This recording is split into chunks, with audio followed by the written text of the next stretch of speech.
Councillor Millen, sorry. Councillor Body. Body. Yeah, but you certainly have quorum here, Mr. Wharton. Yeah, okay. And Rob, you let me know when we're good. Will do.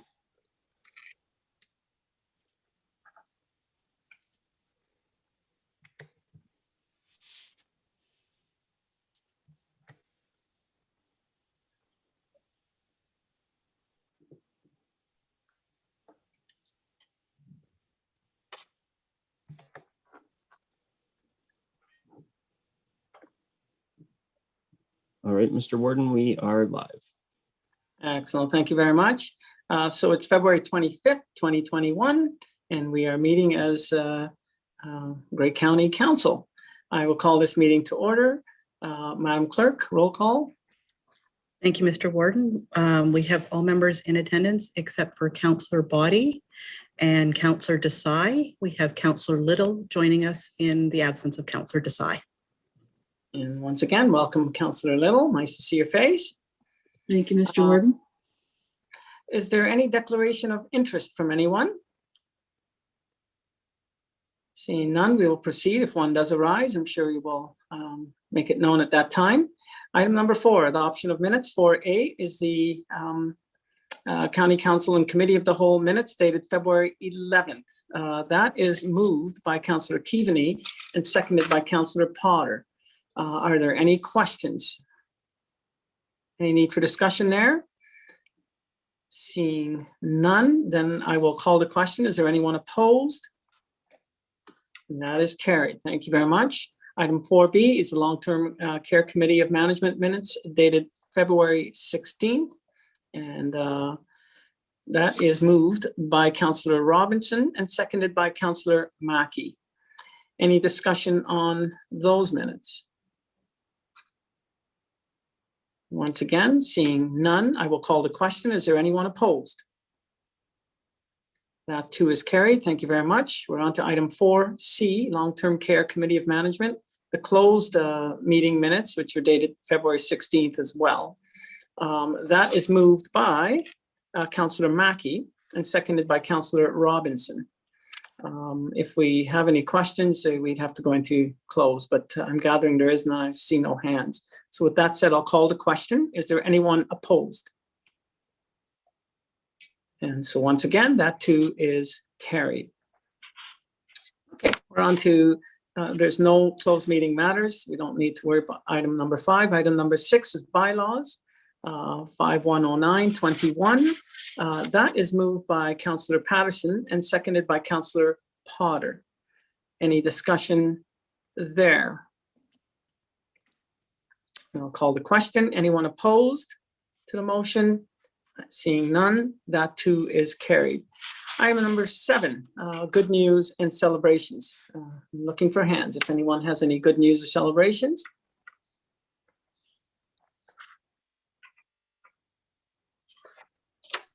I see Councillor Robinson.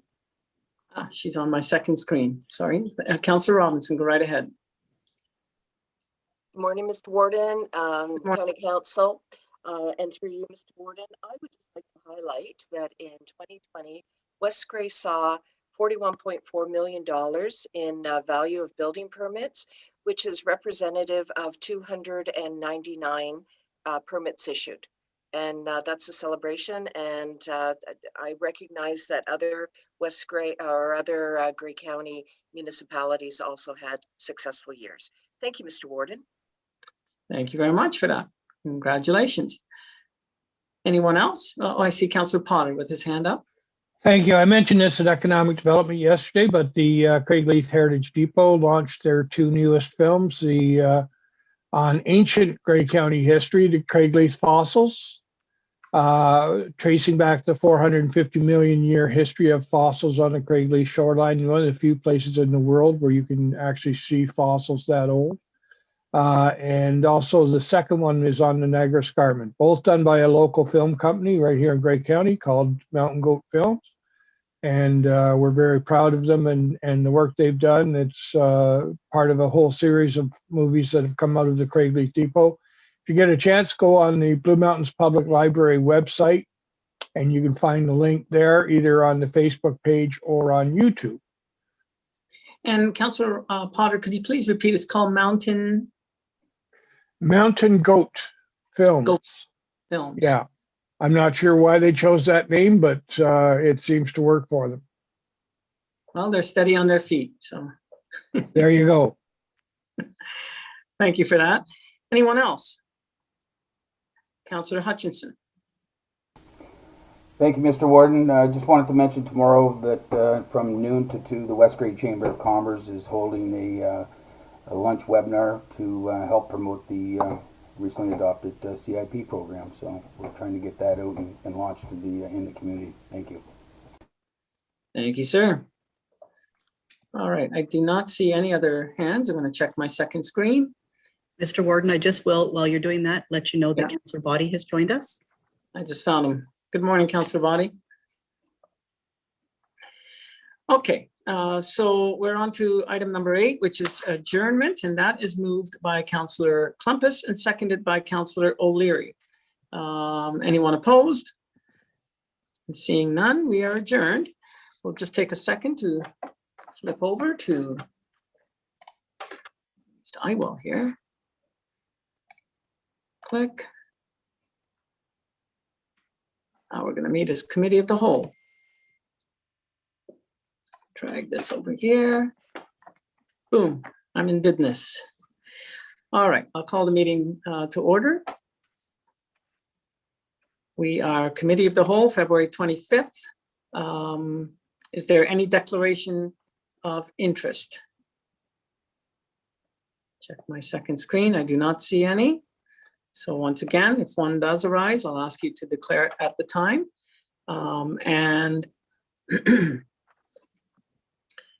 We have item number 3, business arising from the minutes, which is a motion by Councillor Clumpus. I'm going to turn things to Councillor Clumpus because there's been some developments here. Oh, thank you very much, Mr. Warden, and good morning, County Council.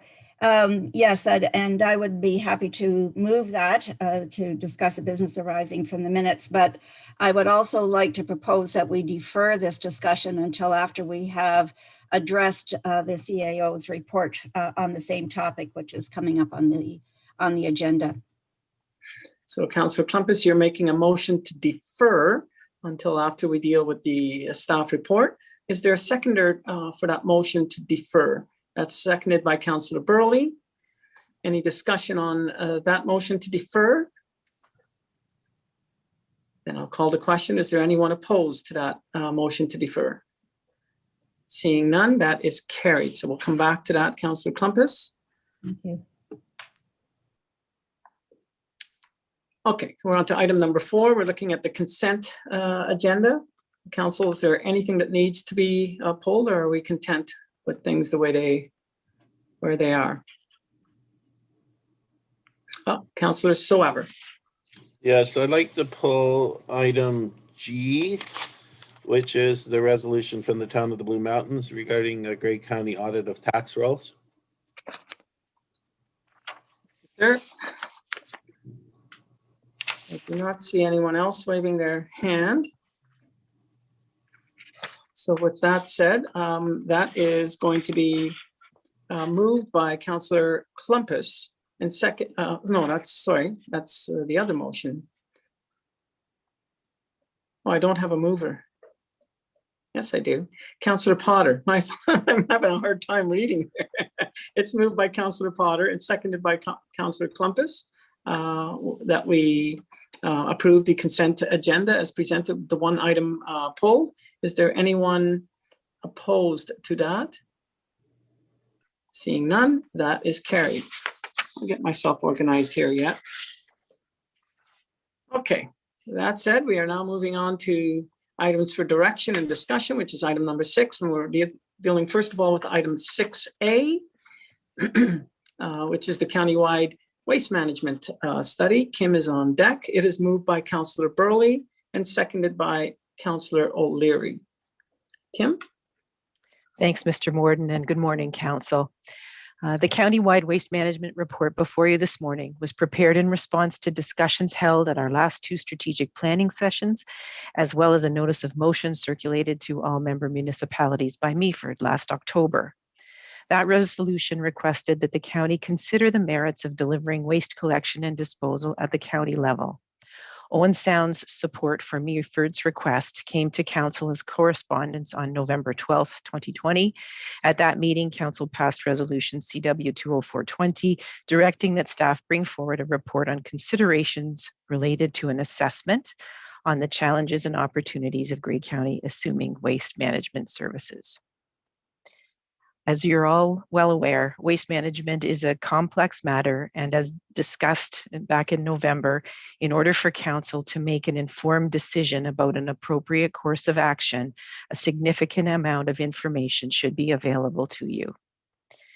Presently, residential waste management and recycling services are mandated by the province and carried out by local municipalities. There are many different arrangements across the province.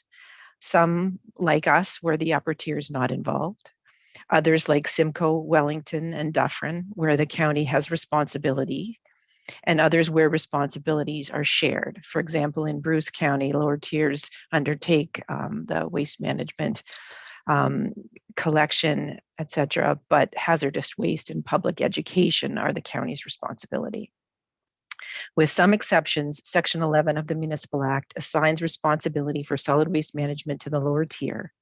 And so in order to change that, the process would require for us a triple majority. The majority of the lower tier councils, the majority of electors, and of course yourselves, County Council. Solid waste management is highly regulated, primarily by Ontario Reg 3347, the Solid Waste Management Reg under the Environmental Protection Act. In addition, in recent years, the province has provided updated legislation and regulation in response to climate change and environmental concerns. At the provincial and federal level, there are stated goals regarding reduction of waste, diverting waste from landfill, supporting the repair and reuse of materials, etc. In October 2016, the Waste Recovery and Circular Economy Act established the outcomes-based producer responsibility regime. And the current provincial government has made in Ontario Environment Plan that commits to producer responsibility for the packaging and waste associated with their products. As well, in 2018, there was a food and organics waste policy statement that provided direction regarding effectively and efficiently collecting and processing food and organic waste and reintegrating recovered resources back into the economy. So all of that to say that this particular service is one that is in a state of change, I think would be fair to say. And we anticipate that there will be more of that as some of this policy then moves its way into being regulation. We did do some consideration of this at Grey County in the new official plan in section 8.1.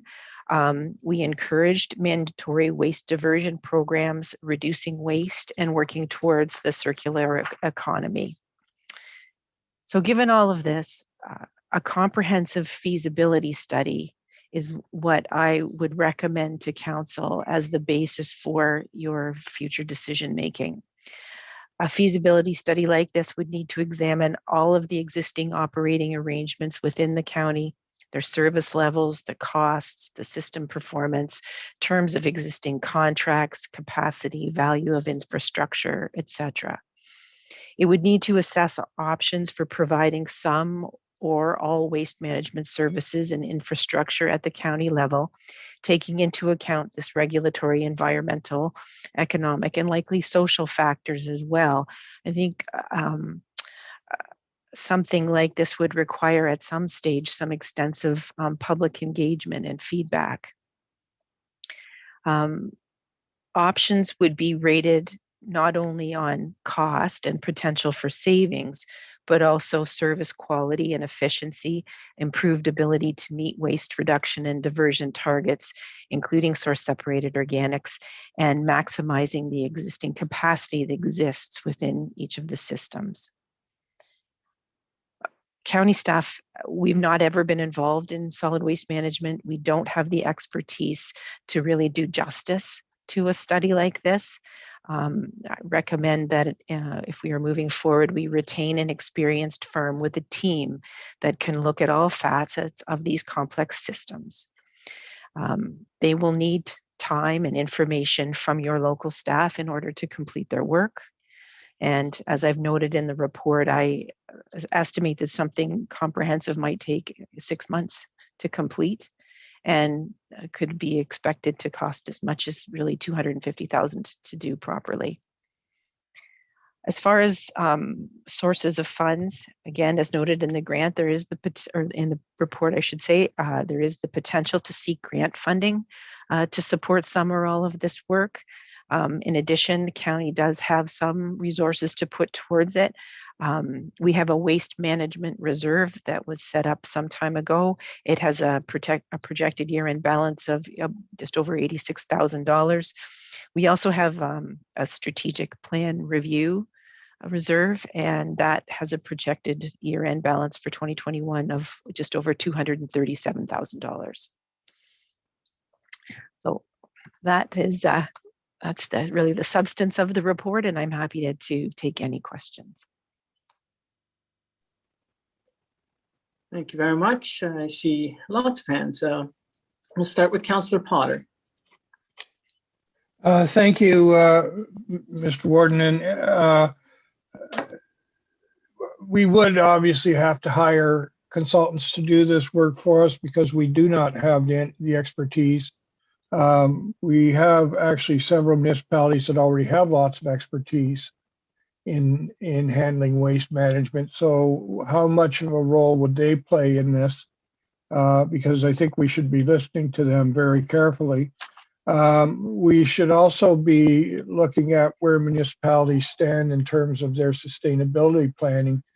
We are already well along with ours, and now we would be throwing a real curveball if we change the way that we're doing waste management in the county.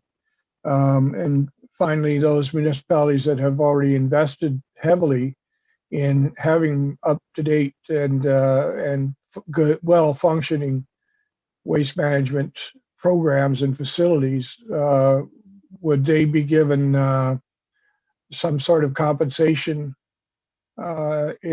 through either reduced costs or a return, a rebate of some kind?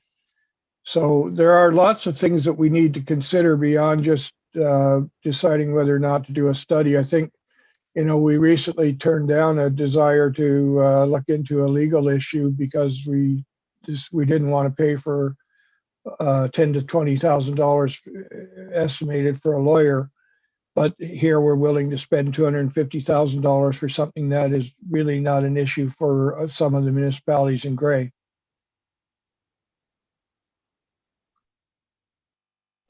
Thank you. Councillor Soever.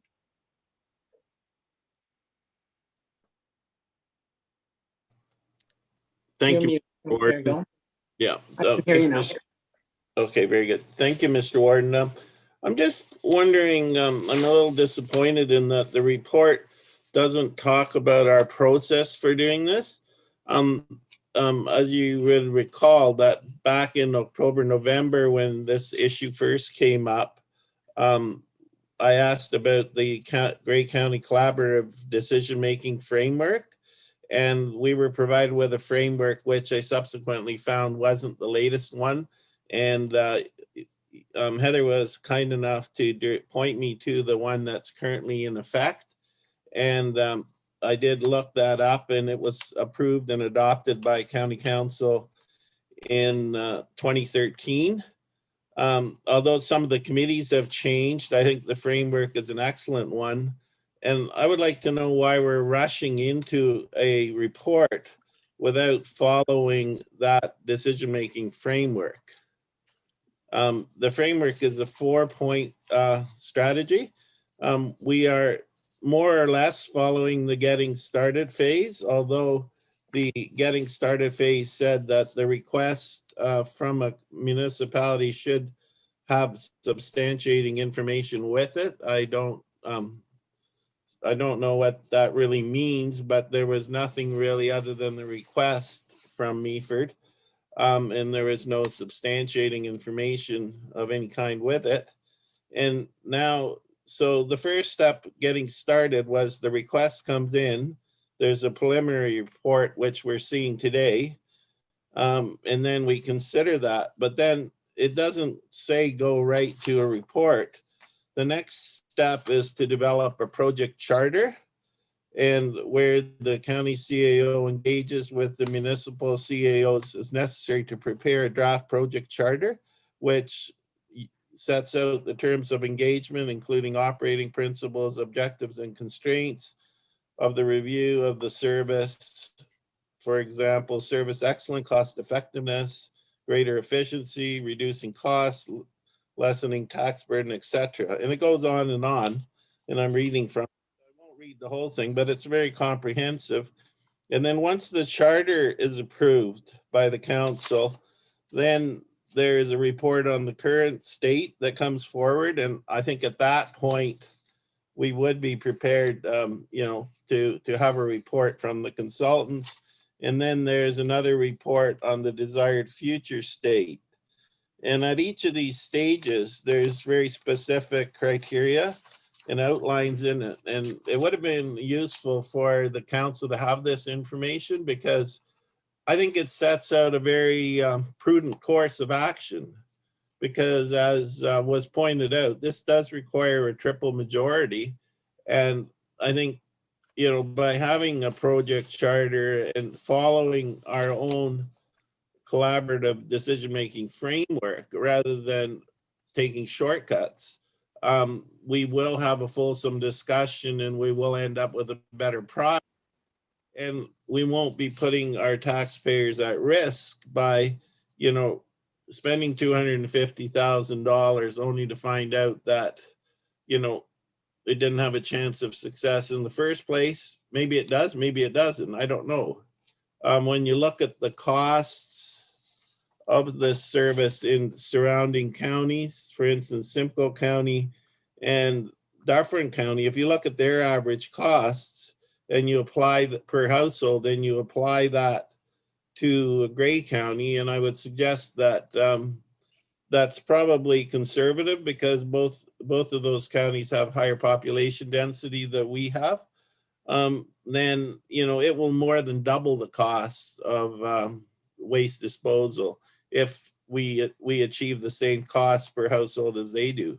And because some of our systems are very efficient here, and as Councillor Potter pointed out, there's a large discrepancy. But my main concern at this point is the process. When we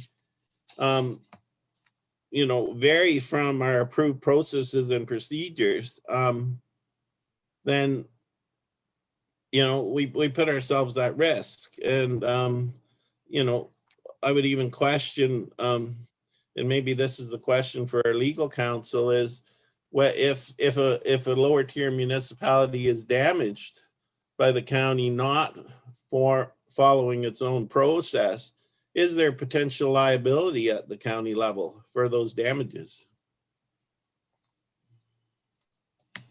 Okay, so I think we've got a couple of things on the go here. Perhaps I will allow our CAO to respond to the proceed. I don't know if it's a CAO or perhaps the clerk, but there are several things in there. I can speak to this if you will. First of all, the 2013 Collaborative Decision-Making Framework is just that. It's a roadmap. It's not a formal policy or a procedure, nor was it adopted by bylaw. So I think some excellent work went into the creation of that document, and certainly it would inform our thinking going forward. The intent, as stated in my report, was that to move forward, we know that we would need expert advice and guidance. The intent would be to RFP that expert advice and guidance. Every one of the proposals that we received would be evaluated against their approach to undertaking a scope of work. I've talked about the fact that your staff at the lower tier and their expertise would be critical to informing the outcome and the final product of the consultant's work. So it is certainly, it's not my intent to deviate from, I think, the objectives of that service delivery evaluation process that was laid out. I think that we will be covering all of those excellent points that are in there as this work proceeds, if council so wishes. The challenge that we face, though, is that our ability to undertake this work without outside resources is extremely limited. So if we want to move forward, I think we do need to decide when we want to do this and commit to providing the resources to be able to complete it to the high level that we'll all need to be able to make a decision. Thank you very much. Councillor Swever, is there anything else you wanted to add before I move on? You're muted. No, that's it. Thanks. Thank you, sir. Next, I have Councillor Robinson. And before you start, Councillor Robinson, I would just say that remind everyone what we're discussing here. We're receiving a report and staff is asking for direction. That may come in the form of a motion by Councillor Plumpus, I'm assuming. But for now, we are just really discussing this report and attempting to give staff some direction. So Councillor Robinson, you have the floor.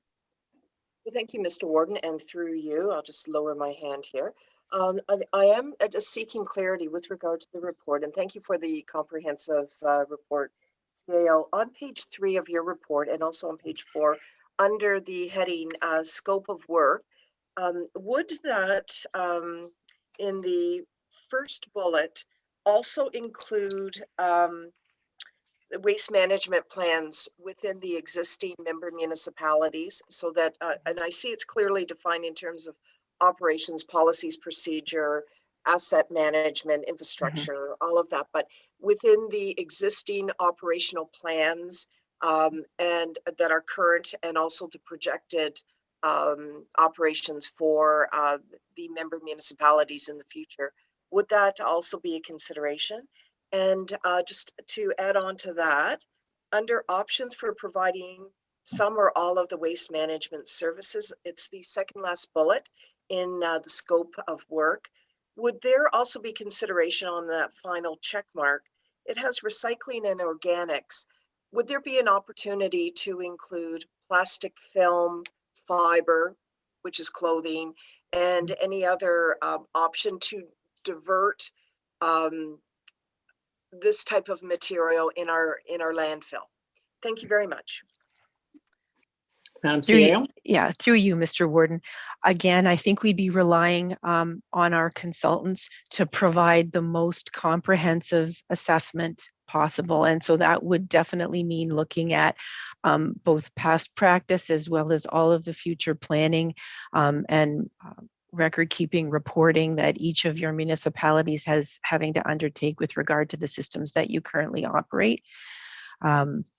As far as the recycling and waste diversion, that's an important goal for all of us, and having the expertise to look at what the potential is, what it would cost to enhance systems to be able to gather, sort, and whether it's reuse or otherwise make use of those materials, but getting them out of the landfill site is certainly something that we would want people to be looking carefully at.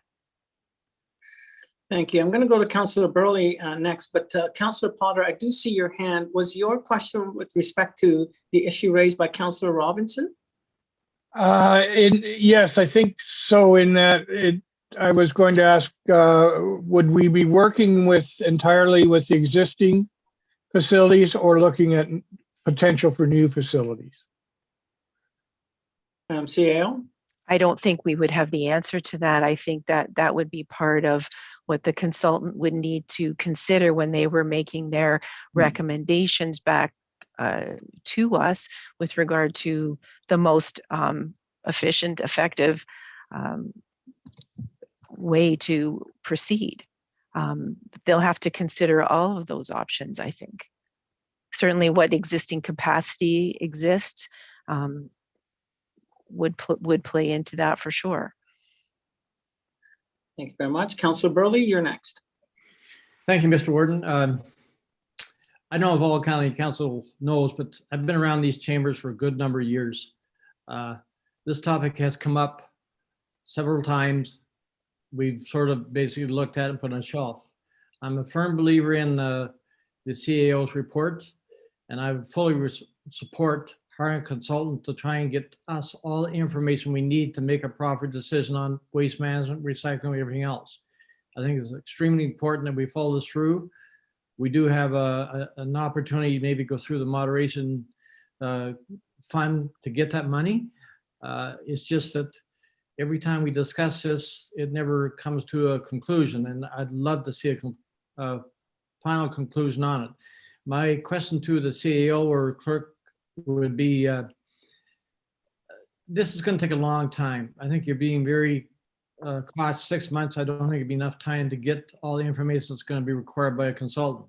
It could very well take up a year. My question is that since it's going to be a long time to get this report done, and we are getting close to our end of our council term, my question is, lame duck situation in 2022, believe it or not, it's going to come sooner than later.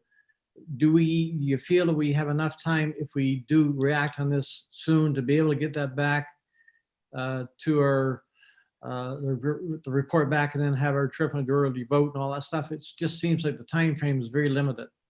That's my question. Madam Clerk?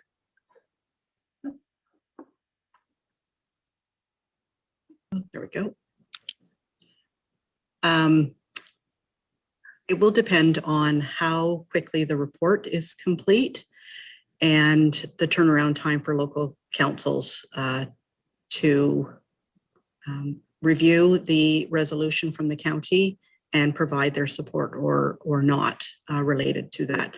Sometimes the turnaround time at local councils is quite quick, and sometimes it does take some time, especially with an in-depth topic like this. So I understand that October of next year is coming. So I can't say for sure whether we would meet that time frame or not. Okay. I don't see any other hands. So Madam Clerk, I wonder if you might offer some. I do. There are a number of hands. I have Councillor McQueen, Councillor Body, Councillor Millen. So if I may go, Mr. Warden. Sorry, just one quick second, Deputy Warden. We are dealing, I hear some other voice piping in. If everyone could mute, that would be appreciated. Madam CAO, in terms of process here, we have a motion that we are dealing with right now, which is to receive this report and to give direction. I'm well aware that Councillor Klumpus has an intention to bring a motion with respect to this. I'm just looking for your guidance on how we proceed. Is this the time that we entertain Councillor Klumpus's motion and take it to discussion with respect to that?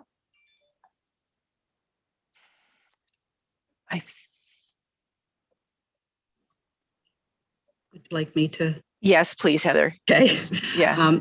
Through you, Mr. Warden, it would be my recommendation that we're really, the CAO's report is for information purposes in order to provide council with a an encompassing piece of information prior to discussing the notice of motion by Councillor Clumpus. So if you're looking for something, it would be my recommendation actually that we just receive it for information, and the direction will come from the notice of motion on where council decides to move with that. So that's my recommendation. Okay, so with that said, then I will go through the deputy warden, councillor's body, and Milne, and then perhaps put it to a vote on receiving, and then entertain Councillor Clumpus's motion thereafter. Okay, Deputy Warden McQueen. Thank you, Mr. Warden. Can you hear me okay? Perfectly. Okay, just a couple of points for discussion. And I may reach out to Councillor Millen to maybe follow up. I know back, I don't know if it was the late 2000s, the county was looking at this, and we had a tour that included the lower tier councillors of Simcoe County. And I know that because Mr. Millen even drove the bus who took us on the tour of Simcoe County. So I'm just, I know it was a good exercise, and we looked at Simcoe County and what they were doing because it was a county-wide system. And my one point, I wonder if there's an opportunity. I know it's with COVID right now, we can't do that tour, but I wonder if we could have in the future of county council have a spokesperson from maybe Simcoe County or even Wellington, just to sort of have an opportunity to sort of listen to what's good, what's bad, what's ugly, what's really working well, to sort of give us that opportunity to at least hear that side. Also, I do want to say that I know from our municipality, and I think others, hazardous waste has been something that has been an issue, and it's interesting that the CAO has mentioned that Bruce County looks at after that is from the county perspective. So I think that's an interesting thing. And I think we're hearing more and more about organics. I know Southgate picks up organics. I'm not sure of what other municipalities are doing organics.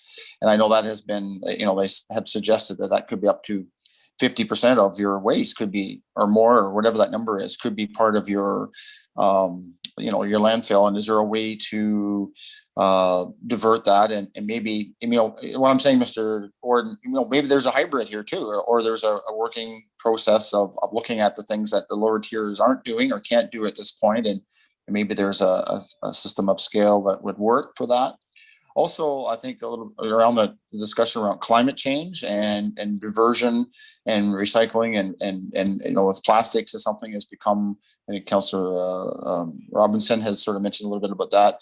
I think that's something that, and where with climate change, where are we going, and where is that going with waste and landfill? And, I know that municipalities of Georgian Bluff and Chatsworth have a biodigester that's in play. And is there ways of, I know when that first started, that was looked upon as taking waste and other stuff like that. And I would like to hear a little bit more of an update on that. That's something that's in Grey County in the sense, does that help us? Does the county help them? And so those are just some points that I'm raising, Mr. Warden, in the sense of thinking ahead and possibility. I think I first saw this, I thought, well, I know a lot of the municipalities didn't respond, but I think if we move through in a process that sort of is more information collecting and talking more about where we're going to be, and we know that there's a whole change with the recycling part with by 2025 and the Blue Box program and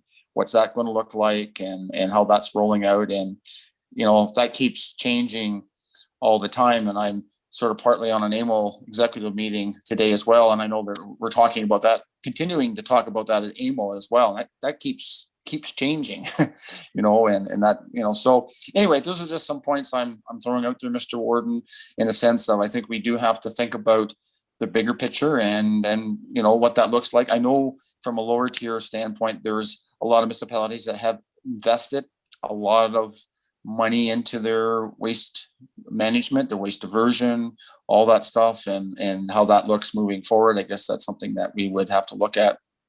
But I'm thinking more, on the climate change and diversion, and maybe there's a hybrid. Anyway, I'll leave those comments to everyone. Thank you.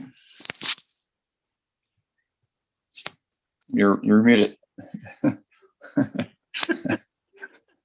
We're all learning, aren't we? Madam CEO, is there anything you wanted to add to that? No, I think those are all excellent points. Okay, excellent. Councillor Body, you're next. I want to thank Councillor McQueen for reading my script.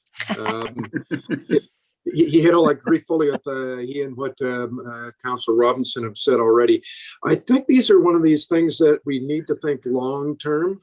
A lot of municipalities are set right now, and maybe Owen Sound, Meaford, a couple of us aren't, in a perfect condition right now. But in the long run, what's the province going to enforce on us as they try to divert waste from landfill sites? What are we going to be required to do? How expensive is that going to be? Organics and those types of things. Is there an opportunity to do it together? And I think there probably is. So I think this may take a few months to get done, but we're really thinking on a 20, 30-year plan here, thinking long-term of where we're going to have to get to for all of us. And is there a way of doing it together? And, just the information that would come, even if we don't get to that point that we do it together, collecting the information that's going to affect all of us that are around this horseshoe sort of, it will be of benefit, I think. But I'm hoping that we can put together a program that is county-wide or even twin county-wide at some point. But I think the report's important, and it's that first step in long-term planning and thinking. Thanks. Thank you, sir. Councillor Milne, you're next. Thank you, Mr. Warden. Good report, Madam CEO. Lots to think about there.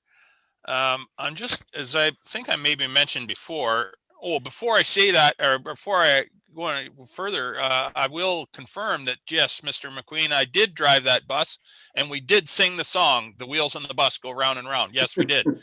Yes, we did. I don't think any alcohol was involved, but we did sing that song. Anyway, to my question, the county did do a very extensive report many years ago, and I can't recall when that was, but I'm going to say back in the 80s, and I think it was $1 million then. Does that report, well, it still exists, but is it sitting on a shelf somewhere?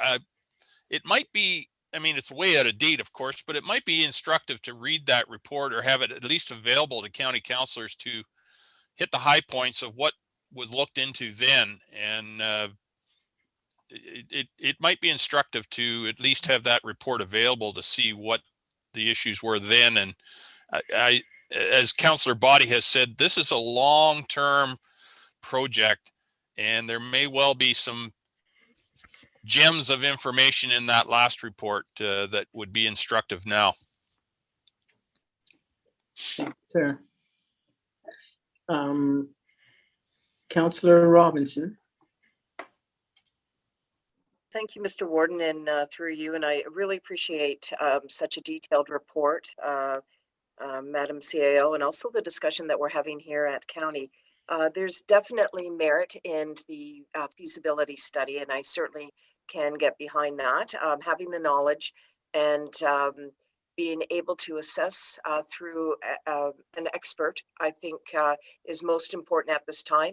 Many of our member municipalities have declared climate crisis, and I think this is just one opportunity as we sit around the county virtual horseshoe that we're able to address climate change and how can we improve our current situation.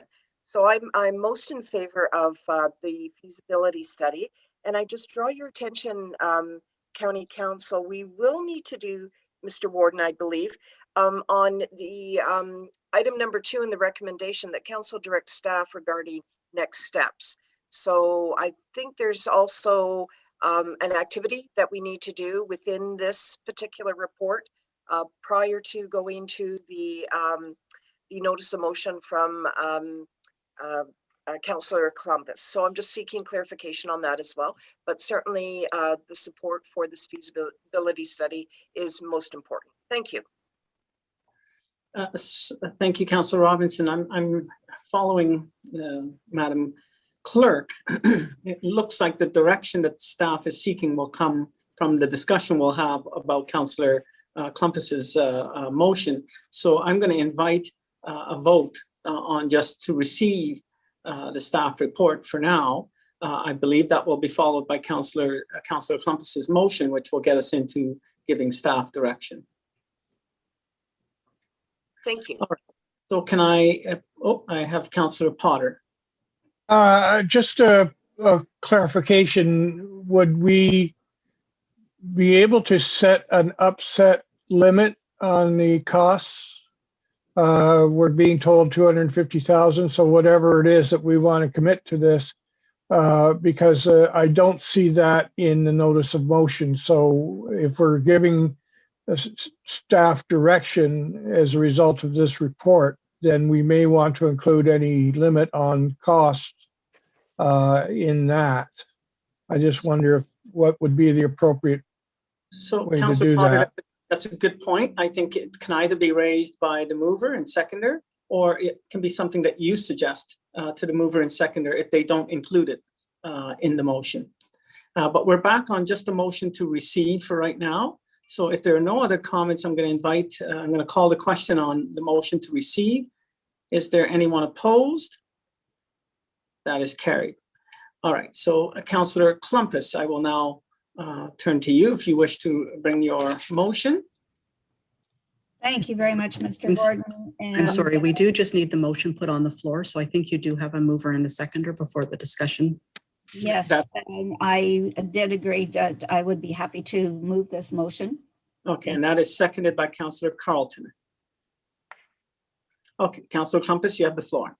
Thank you so much. And thank you, everyone, particularly CAO Kim Wingriff, for such a detailed report and to bring this issue forward at this time. I think it's a critical point in time for us, since it has been discussed in our strategic priorities, but also for all of the factors that many of you have mentioned in this discussion already.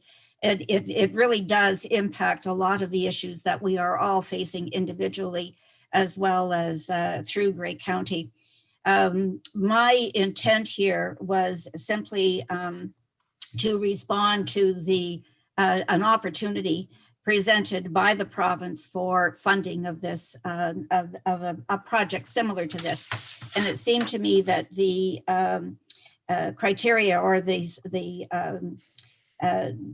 suggestions for priorities fit this project immensely. And as we talk about it, and with all of your very excellent suggestions coming forward, there's a lot more to this than simply waste reduction and collection and dispersal. So from that perspective, we don't know what the financial contribution might be should we be accepted as a project here. And I think what I was looking for, because there's no indication of what, if there's a percentage of cost or a full cost recovery, there's more information to be had here. So the motion before us now, I think, is simply to take advantage of the second intake of the Municipal Modernization Program to allow us to benefit from this provincial funding, to have a look at a feasibility study, to hire an outside, a third party consultant group to come in and take a look at all of the questions that have been raised here today. It's been an excellent discussion. There's a lot to think about. All relevant thoughts and discussions going forward continue with respect to not only waste diversion, organics using current facilities that we already have, capacity we already have, like the biodigester.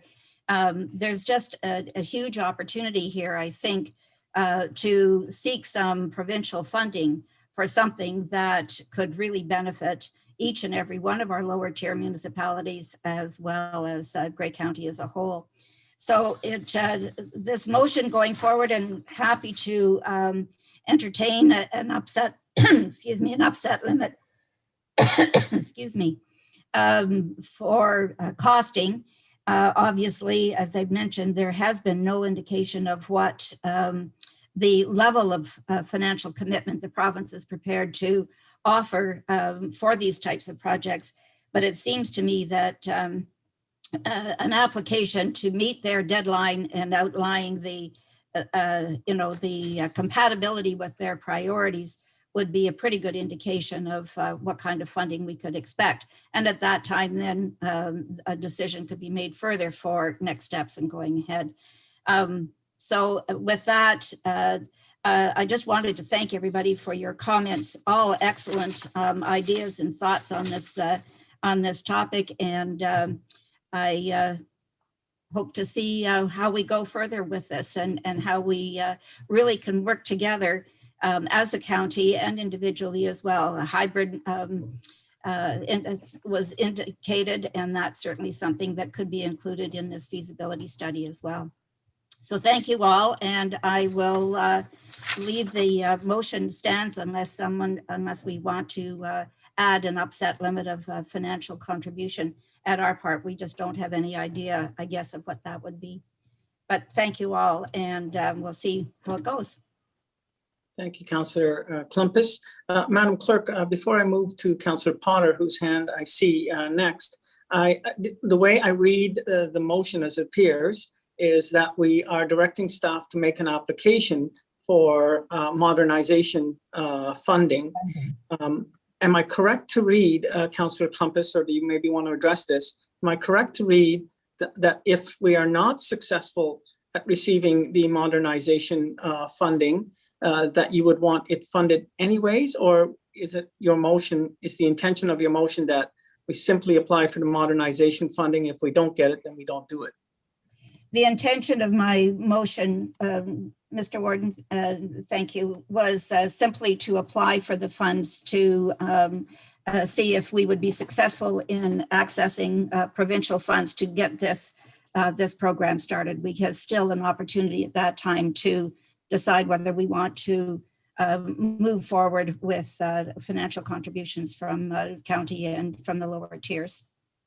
So by way of your motion, and again, Madam Clerk, you see where I'm getting at. By way of your motion, you are simply asking that staff apply for the modernization funds. If they receive it, then they would obviously proceed with the, in respect of the report that's been brought.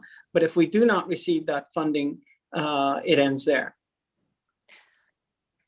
Mr. Warden. Madam CAO. Go in with staff. I had the opportunity to undertake some further investigation with regard to what Transfer Payment Ontario was prepared to provide for the second round of municipal modernization funding. So when you actually delve into the guidelines that are there, they suggest that they're prepared to support projects. In one place, it says 150,000. In another place, it says 250,000.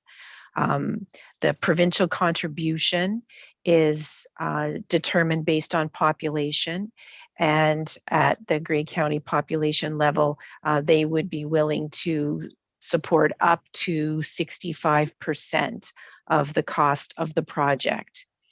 While they're asking for applications to be provided to them by March 15th, they don't intend to make a decision until sometime in May. And the report itself, the final report, whatever the outcome of the work is, needs to be provided back to the province by November. So if we wanted to use the municipal modernization funding to support this work, I think what I need to do is to divide it up so that we used municipal modernization for some sort of a preliminary, whether that was to help us develop the full scope of assessment and catalog information, some of the groundwork that would be necessary for the larger, more comprehensive project. I think you could use municipal modernization for that if they'd accept it.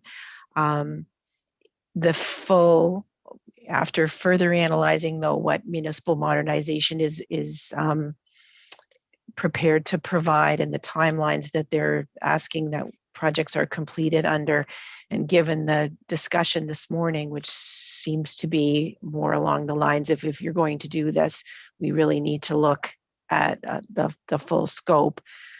I don't think that we're going to have enough time or sufficient support there to cover all of our needs only through municipal modernization. Understood. Thank you for that clarification. So Councillor Potter, I believe you're next. Well, my intent is just that somebody mentioned that these studies can run into millions pretty quickly. We've all seen waste management studies before that have gotten away like a runaway train. And I just want to be sure that we contain the costs of this and don't let it become an albatross around our necks. So I would just want to have some sort of, perhaps it could be that that the funding would be limited to the amount available from the grant.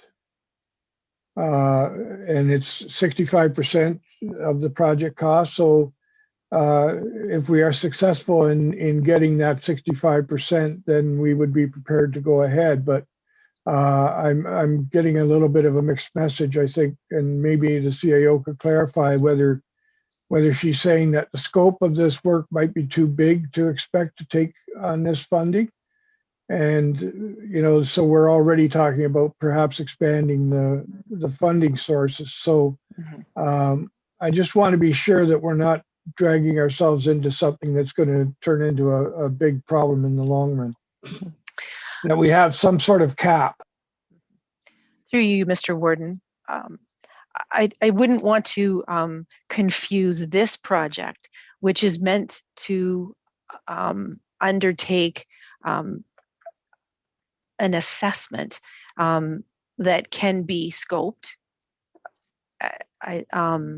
and cost controlled, I think, more effectively than some other waste management projects, for example, doing site selections and that sort of thing. We're familiar with those projects, and the fact that they can really take on a life of their own.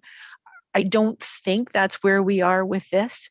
We're simply trying to look at information that currently exists and take an assessment of that, and then provide a report back to council for your consideration. Having said that, I am concerned, until we go out with the RFP, we won't know how many consulting firms are available to do this work and what timeline those consultants are available to us on. So, even to put something out on the street, so with the idea that we could then choose someone, but contingent on getting approval, even then they're not going to be able to start at the earliest. Anybody going to be able to start is June. And given the summertime and the need for member municipal staff contributions and considerations about that, I am just concerned that this funding, it won't be sufficient. But we certainly can scope something to put an application in and see where that takes us. Councillor Mackey, you're next. Thanks, Mr. Warden, and thanks, Kim, for your report. This is certainly, as has been mentioned by other members, a complex issue. I'm struggling a little bit with it, and I certainly agree with Councillor Potter that an upside limit would certainly need to be talked about here. I'm not convinced that we would be able to achieve a triple majority, and I would hate to spend too much money, locally, if we're not able to achieve that. So that is a huge concern if we don't have an upside. I think the information would be valuable. I'm not convinced that a countywide system is a way to go. I think partnerships between member municipalities is a better way to go. We've already achieved some of those in we work with Grey Highlands for our waste, our curbside pickup. We have our partnership with Georgian Bluffs for the biodigester. I think Councillor McQueen asked about it. Both Georgian Bluffs and Chatsworth right now have put out an RFP, and we have a consulting firm that is looking at the overall operations of the biodigester and the lagoon system. So we will be able to report back to council on what those recommendations are as moving forward.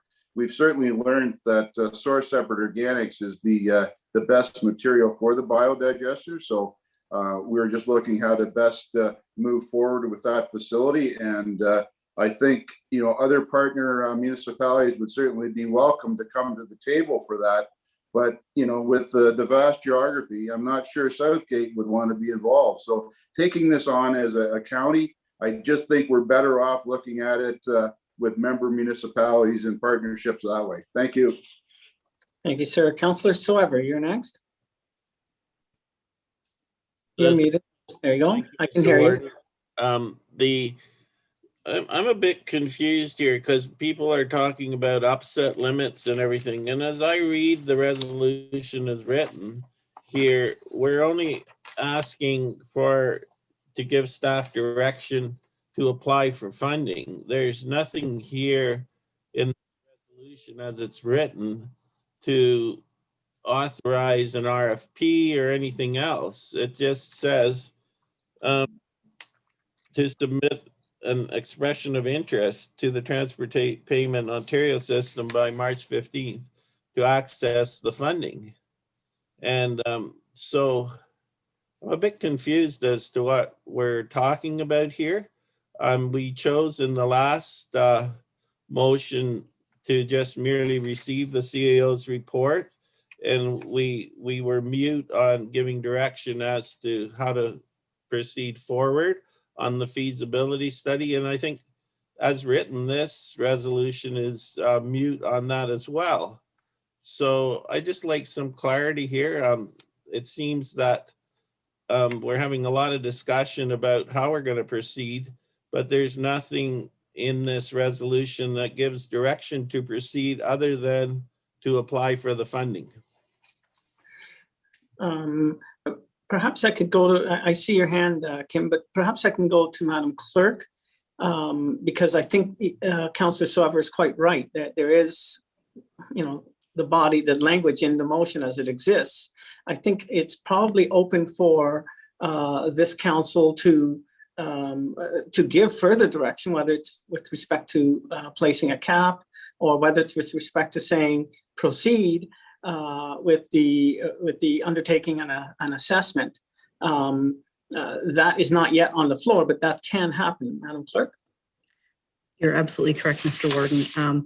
The resolution directs staff to submit an expression of interest to the Transfer Payment Ontario system for the purpose of hiring a consultant to assess the feasibility.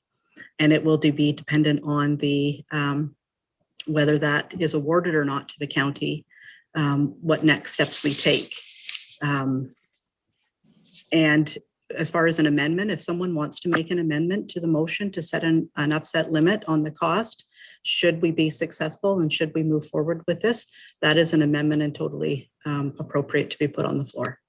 And it would be also an amendment to add that staff proceed with the to undertake an assessment as well, correct? If that's council's wish that if we're successful, we jump right into proceeding, that is direction that council can provide to staff. Okay, thank you. Madam CAO. Thank you, Mr. Warden. I think a comment that I made earlier was that if you wish to proceed with the municipal modernization application, we'll likely need to scope the request to take on a portion of this work, because you will not get the full feasibility study in a 4-month window with an upset limit of whatever they're prepared to give us. And as I say, their own documentation is not clear. In one place it says 150, in another it says 250. So if you want to make application to municipal modernization as a first step, I can take that direction and I can work on something that would be appropriate for that level of funding and that time frame. If you are more committed than that, if you want to see a full feasibility study, then I think that we would start the work to develop what that scope of work would look like and prepare the request for proposal that would need to go out to find out what the market would provide to that. Okay, so it strikes me based on your comments, Madam Clerk, based on the CAO's comments, that there are really two questions here. One is, do we wish staff to undertake an assessment? That's one question, and perhaps putting an upper limit to that. And question number two would be, do we want staff to make the application for the modernization funding? That strikes me as two separate things. They can both happen at the same time, but they are two separate things. I think Councillor Soever, that's the point he's making. And currently all we have as a question is, should staff apply for the modernization funding?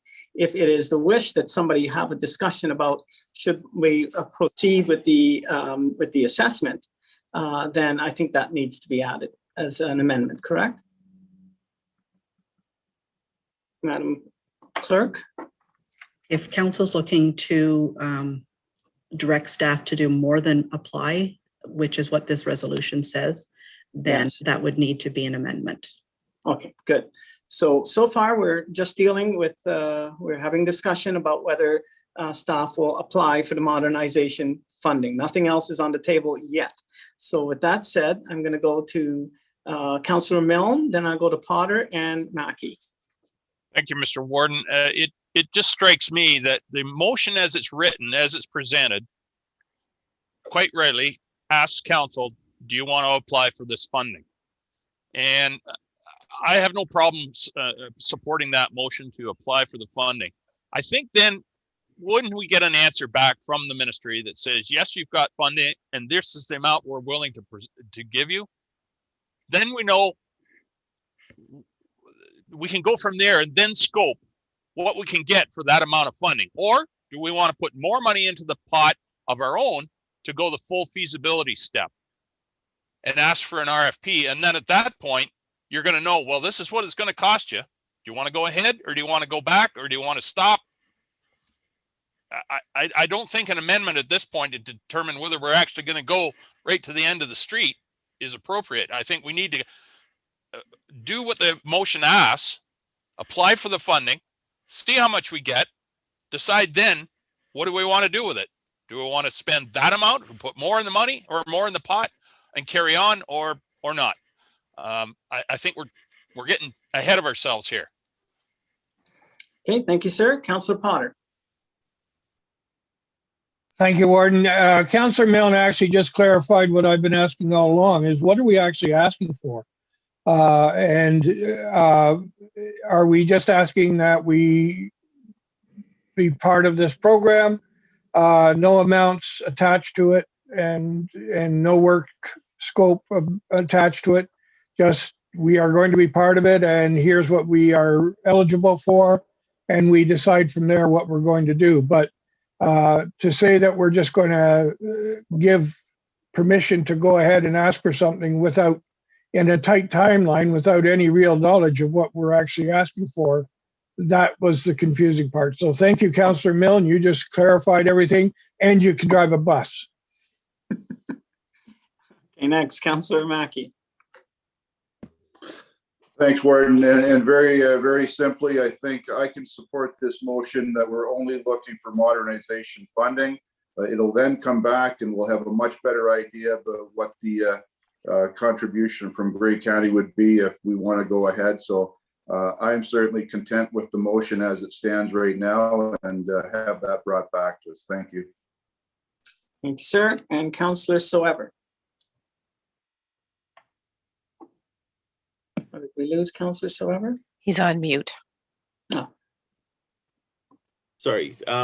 Yes, I too am prepared to support this motion. as it's written, but it does in the beginning say that this will be done within the framework of Grey County's collaborative decision-making framework, but that isn't in the resolution at the bottom. So I would like to propose a friendly amendment that in order to hire a consultant, that it be within the framework of the County of Grey's collaborative decision-making framework. So Councillor Soever, I don't think we're there yet. I think we simply have a motion at this point to apply for the modernization funding. Well, I know, and that's what I want in that motion. It's a friendly amendment, just for clarity, because I see Councillor, the mover has put that in the first whereas, but it's not in the resolution itself. So I was just proposing that as a friendly amendment. Well, I'm going to go to our clerk. I don't think that is necessary. I think simply we have a motion. That's my feeling anyways. We simply have a motion to apply for modernization funding at this point. Madam Clerk? Through you, Mr. Warden, I would agree that this motion strictly is to apply for the funding. And if we are successful with the funding, then we would determine sort of the next steps. It is simply just to apply for the funding. Right. So as I said previously, people are welcome to bring further motions if they choose to. I don't see anyone raising their hands to do that. So the only thing before us right now is to apply for the modernization funding, period.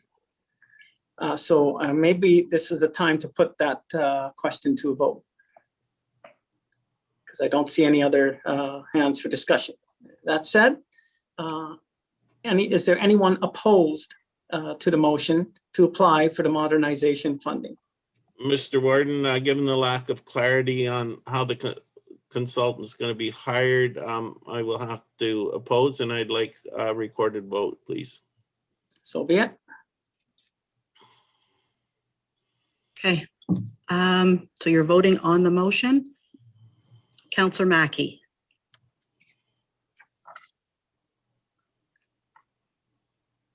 You're muted. Councillor Mackey. Sorry, Mr. Warden. I just have one further question after Councillor Soever's comment there. We're not voting on hiring a consultant today. We are only voting on applying for modernization funding. Is that correct? That is correct. Yes, sir. Thank you. Okay. Councillor Mackey. In favor. Councillor Gamble.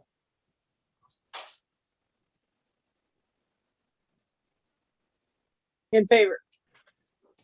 Councillor Burley. In favor. Councillor Carlton. In favor. Councillor McQueen. In favor. Councillor Little. In favor. Councillor Patterson. In favor. Warden Hicks. Yay. Councillor Clumpus. In favor. Councillor Keaveney. In favor. Councillor Body. In favor. Councillor O'Leary. In favor. Councillor Woodbury. In favor. Councillor Millen. Yay. Councillor Soever. Opposed. Councillor Potter. In favor. Councillor Robinson. In favor. Councillor Hutchinson. In favor. Motion is carried 83-7. Thank you. Okay, and I don't believe that we have any other motions following that. Which brings us next. Why don't we've been sitting how long now? But why don't we take a short break, folks, and come back? Should I suggest, say 10 minutes? Is that, nod your head if 10 minutes is sufficient? Okay, so then we'll come back at 5 minutes to the hour, 5 minutes to 11. Want to mute your mics and shut off your video, please.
Who is that masked man?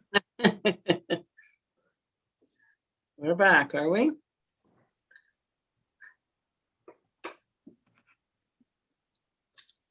Okay, it looks like we have a quorum, Madam Clerk.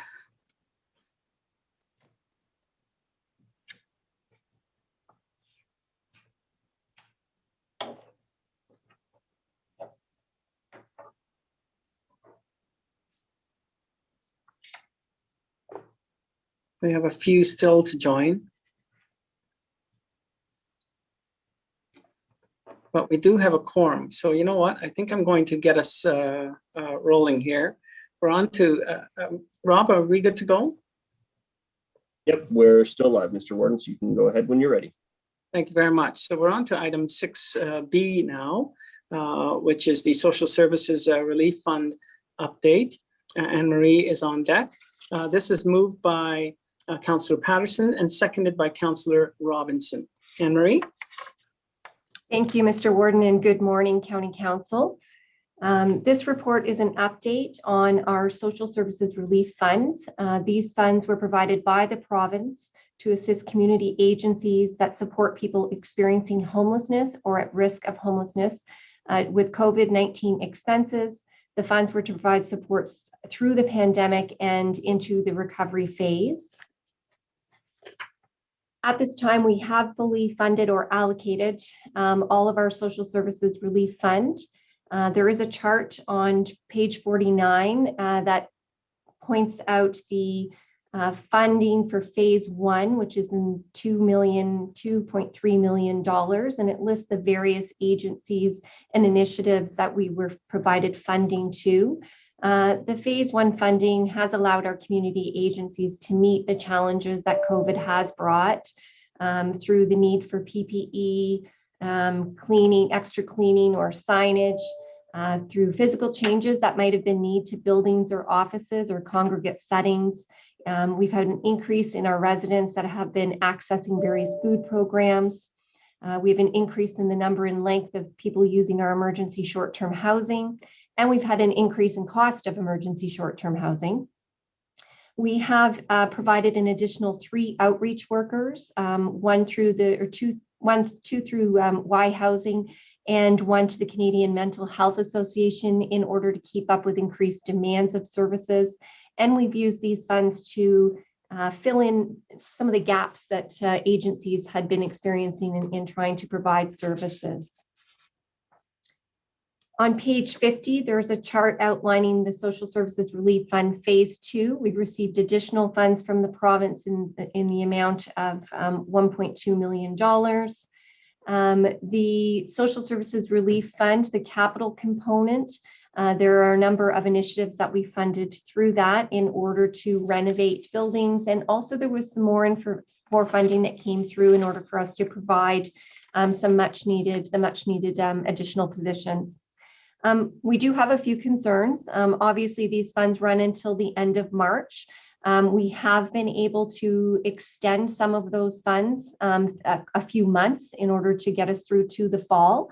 But we do have 2 areas of concern. Our emergency short-term housing program, once again, is seeing an increased need and, of course, longer stays.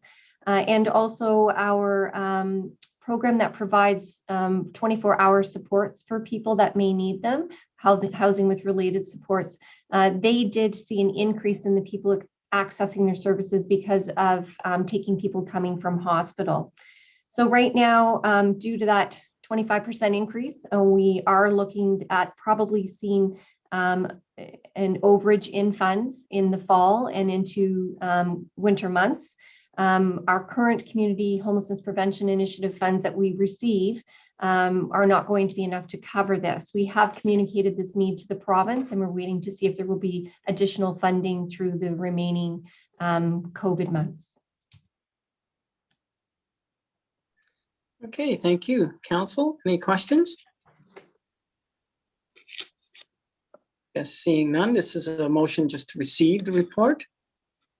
So I'll call the question. Is there anyone opposed to receiving the report? That is carried then. Thank you very much, Anne Marie. Next, we're dealing with item 6C. which is the investment plan for Community Homelessness Prevention Initiative. And Josh is on deck. Is moved by Councillor Robinson and seconded by Councillor Hutchinson. Josh? Hi, thank you, Mr. Warden and members of Great County Council. The report I have for you today is our investment plan for the Community Homelessness Prevention Initiative. And this is the yearly funding allocation that we receive from the province in order to assist households who are at risk or experiencing homelessness. So we're asking you to endorse this plan. And this program provides us with a very flexible use of funding, which is one of the benefits of this program. It allows us to meet all the community needs that we have across the large geographic area that is Grey County. I'm going to highlight, you've got the full chart of the planned funding, but I'm going to highlight the three major changes from last year. We've decreased the budget for our sustainable housing benefit this year, and I'm going to talk about that further down in the report. We've added in under the community relations worker $87,000, and that's a position that would serve Grey County housing tenants to help them maintain their tenancies. And there's a new line for the homelessness response table, which is for the creation of a by names list, which would be prioritizing chronically homeless individuals. One of the largest parts of our CHIPPY budget is the housing related supports piece. We fund 5 residences that provide rental accommodations, daily supports for living, laundering and meds, those types of things. And we support an average of 70 residents a month through that program. Our sustainable housing benefit has been a staple through CHIPPY since its very beginning. We saw a significant decrease in 2020, and this was as a result of the pandemic. Everything that we've heard in the community where we get those applications from, people were provided with support measures such as CERB this year, and there was other cost reductions that were available. In addition, our Social Services Relief Fund provided rental and utility arrears to people that experienced income loss as a result of the pandemic. So we did spend less in that this year. It allowed us to make up a loss that we had in the emergency shelter piece, which we saw a very significant increase in. For 2021 to 2022, we're expecting that to go back to normal levels. So we've budgeted for $400,000. As I mentioned, we're looking at the addition of a community relations worker for Grey County Housing. And this is a support worker to help people maintain their tenancies and build partnership opportunities with community partners. We're seeing a significant increase in the number of tenants that require supports, whether it be aging in their apartments or mental health supports. So that worker is going to allow us to better support our tenants and protect the investment in our properties as well. We've been partnered with the Y for a very long time. They provide a 24-hour emergency shelter in partnership with 211. In 2020, they provided 5,070 nights of accommodations to over 750 households. And that's available by way of partnerships with various motels and other housing accommodations across the region that allow people to obtain housing closest to where they're at. We fund Safe and Sound in Owen Sound for their space and evening drop-in center. As a result of the pandemic, we were able to provide them with some additional dollars this year to act as a warming center in the evening for the winter months because as everywhere was closing their doors to prevent the spread, there was a need for the homelessness community to have an opportunity to get out of the cold, and they were able to step up and meet that need with a little bit of financial support. The new addition of the $35,000 budgeted for this year is a joint project for the homelessness response table with Bruce County. And we funded a housing systems navigator with Canadian Mental Health Association. And what she'll be doing is being the lead coordinator for our housing response table and by names list. So the by names list is a prioritized list of chronically homeless individuals across the region. They would be referred to that housing systems navigator for prioritization. And then with the housing support table, what we would do is we would match a vacancy in unit with the person in need and the support services required to allow them to have a really successful tenancy. Because the number one goal for us is providing a long-term successful tenancy, not just providing somebody with the bricks and mortar, but allowing them to remain in that home and giving them the supports they need. And the very last thing that we provide with CHIPPY is our community enhancement program. And these are to fund small nonprofit organizations. Because Grey County is so large, we partner with a lot of small organizations so that we can provide services in the small communities across the region. And I'd be happy to take any questions. Thank you very much. Council, are there any questions here? I see Councillor Millen and Councillor Robinson. Yes. I saw Councillor Robinson first, so Councillor Robinson, go right ahead. Well, thank you very much, Mr. Warden, and through you, I very much appreciate this this detailed report. I was wondering if you could, Josh, explain an individual that experiences a fire and the principal home, the primary home is no longer available to reside in. Could you just identify the steps that individual would take in order to hopefully not find themselves in a homelessness situation for a large period of time, and what other programs or what other individuals are can explain the opportunities to the individual once this tragedy has taken place? Thank you. Thank you, and through you, Mr. Warden. There is a table called the plan table that tries to meet that need anytime that there's an emergency that requires somebody to be displaced from their home. If there's no insurance, we have some financial opportunities to be able to provide them short-term shelter while we help them locate long-term solutions. That would go through our, if needed, it would go through our YMCA short-term emergency shelter program that we partner with them for. But the plan table is initiated by Victim Services when emergency services is on site providing those referrals. So they would set them up short term, and then we try and find out that they have things like insurance and how far is that going to cover. And there is a bit of a legacy fund through that table with the United Way from the fires that occurred in Owen Sound some time ago that was raised. So right now it's a collaborative table that really looks at trying to provide as much support as possible, but I hope that answers your question. Yes, thank you very much. Thank you, Councillor Robinson. Councillor Milne, you're next. Thank you, Mr. Warden, and thank you, Josh, for your report. I want to go back to the county community relations worker, and you say in your report there, you mentioned it, a significant increase in the number of tenants that require supports, such as aging in place and mental health supports to remain housed. And it's all good, but I'm wondering, when does this program start to tip over into assisted living as we would normally think of it? And do our staff have enough resources to continue down this path, so to speak? Thank you. Yeah, thank you for the question. So the community relations worker doesn't do a lot of support in the home, providing that hands-on support. It's mostly referrals to community agencies that exist that do specialize in that type of work.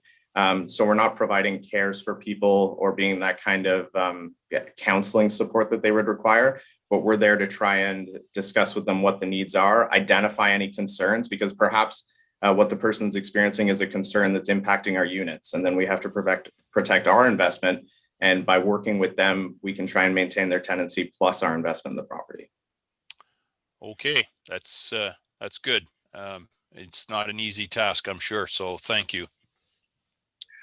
Thank you. I don't see any other hands, Madam Clerk.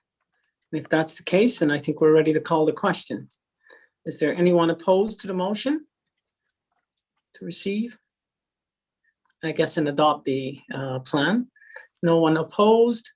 That is carried. Thank you very much. Thank you, Josh. We're on to item 16 now. We have Brian Plumstead on the deck. We are dealing with the wayfinding signage policy, moved by Councillor Carlton and seconded by Councillor Keaveney. Brian, you're on. Well, thank you very much, Warden Hicks, and good morning, County Council. Thank you, and it's a pleasure to bring to you our wayfinding signage policy this morning. Very much a collaborative effort between the Transportation Services Department and the Tourism Department. And really, it's been under information for many years, as some of you might know. A lot of the signage within the plan and the policy have actually been in place, and we finally pulled it all together into a policy and are bringing that to you this morning. So I'd just like to start out by saying that wayfinding is really how we orient ourselves in space and navigate to destinations. So while we're talking about signage, certainly our maps, our brochures are part of wayfinding as well. And certainly cell phones, of course, help us get where we're going. But I would ask everybody in the virtual council room, if you ever followed your cell phone and not got exactly where you're going, especially in rural Grey County. And I think we'd all say absolutely. We certainly have had a few examples of that in tourism. So signage is still very important, and this policy is really encompassing, and it's one reason why it took so long, is that we deal with all kinds of signage on county roads, including tourism signage. So the policy talks first about circulation routes or roads that we take as our travelers come into Grey County and as we move around within Grey County ourselves. So primary routes are mostly provincial highways. Secondary routes are mostly our county roads, and tertiary routes are mostly partner member municipality roads. And then along those routes, we put signage to help people first get to a community, a municipality, the community of choice, and then within that community to their final destination, whether it's a private or public destination. So we have various types of signage within the policy. First is gateway or entrance signage, and those are our blue and white signs, welcome to Grey County at the county borders. They are also blue and white signs at the boundaries of municipalities, so welcoming folks into the municipality and then into smaller communities. And this policy provides the criteria for how many signs, where they go, and that sort of thing. So secondly, once folks arrive in their municipality or at their community, we want to direct them to the communities. So we have destination signage, and that would be green and white signs that we'll see on county roads, usually on our major county roads. So this way to Meaford or that way to Thornbury, et cetera, et cetera. So that is included within community destination signage. Thirdly, we have special interest destinations. So these are public, they can be tourism or municipal signs. These would be to places like beaches, trails, airports, some municipal facilities, et cetera, but they are public. So these are blue and white signs looking a little bit more like the RTO 7 type of signage. And we have a range of types of signs, and again, the criteria for where they go, what qualifies for that signage. I should also mention that a subset of these are urban directional signage within urban areas or built up areas, settlement areas. So we very much want to integrate with our member municipalities. And one of the good pieces of feedback we got when we circulated this policy was, what if we already have a wayfinding signage policy or plan in place? How does that work on county roads? So we're very open to that discussion with the member municipality if it would make sense to use their particular branded signage in place of what we have within our policy. And then finally, private tourism operations.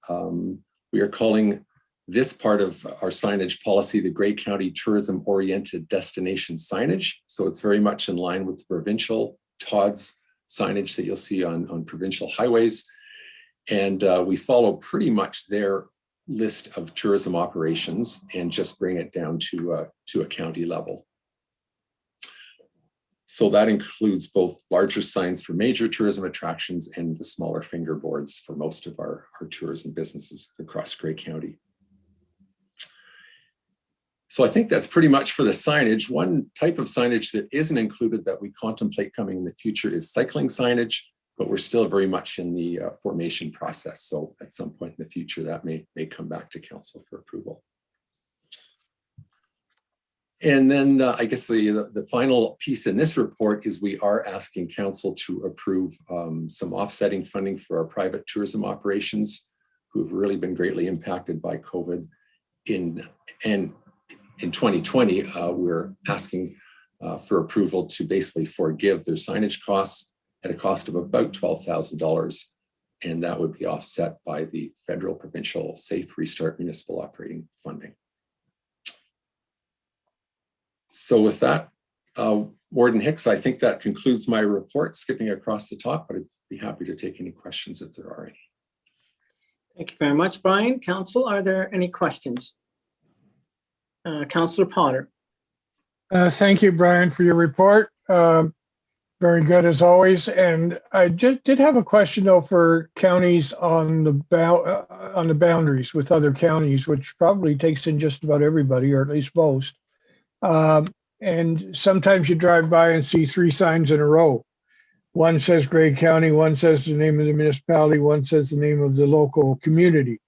So we have Grey County, Blue Mountains, Craigleith, or Grey County, the Blue Mountains, Thornbury, for example.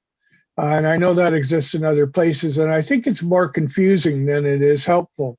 So I wondered if we can look at a new way of doing that that will tell people that they've reached a gateway where they've entered Grey County, but also that they are within, for example, Craigleith, which is part of the Blue Mountains and part of Grey County, and I that may be asking a lot. I can see you've got your thinking cap on. But it does seem to me that it's more confusing. And I know I've had that expressed to me that it's very confusing for people to pass 3 place signs within, 15 or 20 meters of each other.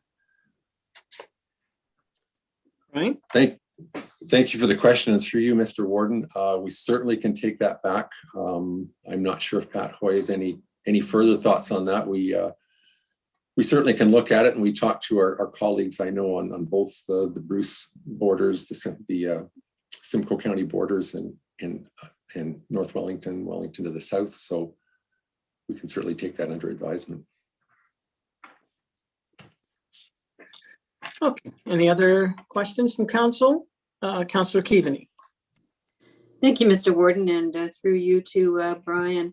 You mentioned it, but I just wanted to clarify if I could, Brian. You suggested that if a municipality had a branding sign, that it could replace a sign that Grey County had, for example, for one of our smaller hamlets. Actually, I was talking more about, I think, the directional signage rather than the boundary signage. I think the boundary signage we feel is pretty much set and in place on county roads. But within urban areas, often there might be some of their directional signage. For instance, in Meaford, I think you have this way to the community center or that way to the library. That kind of signage was what I was anticipating that might be slightly different from our policy. So it's more that kind of signage. I believe we're pretty consistent on historical signage, as in the brown and white signs. I think we suggest that, and I think many municipalities use it. And then we have the blue and white entrance for the smaller hamlets and communities. Pat, did you have something to add to that? Yeah, just that we have added that kind of community signage for a specialty sign, like in Desborough with their mascot and those types of signs. We still have on the road that general sign telling of the community. But if you wanted a special, like Tobermory with their the flower pot and that type of thing, those kind of signs are still allowed within our policy. Or Meaford with their apple. Right. Yeah. And we all love Desborough, right? Yeah. Councillor Milne, you're next. Thank you, Mr. Warden. I'm just wondering, and this maybe is a procedural question for the clerk, should the 2 recommendations be split into 2 motions? Because on one hand, we're being asked to endorse a policy here, and the other hand, we're being asked to forgive some funds. And I don't see any reference to the finance department, whether they've had a look at this or not, whether there's in fact funds in the municipal restart funding account. So I'm a little unclear here, and I'm not necessarily opposed to either of the requests here in the recommendation, but I'm just thinking that perhaps for clarity, they maybe should be separated. I'm looking to the clerk for her thoughts on that. She hasn't said much today.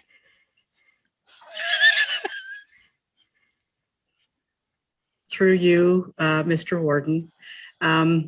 Certainly, if that's council's wish, we can separate the questions. I will say that all reports are circulated to the finance staff, for their review. So Mr. Wepler, along with some of his colleagues, have reviewed the report and the recommendation that's contained within the report related specifically to the municipal restart or the federal provincial restart funding. So they are fully aware of the information there and where that money would be coming from. And it's certainly not implying that transportation is want to spend money without asking for finances blessing. That's not my suggestion here, ever. Well, maybe once in a while, but never regularly. So anyway. Okay, I'm going to move on. Deputy Warden McQueen.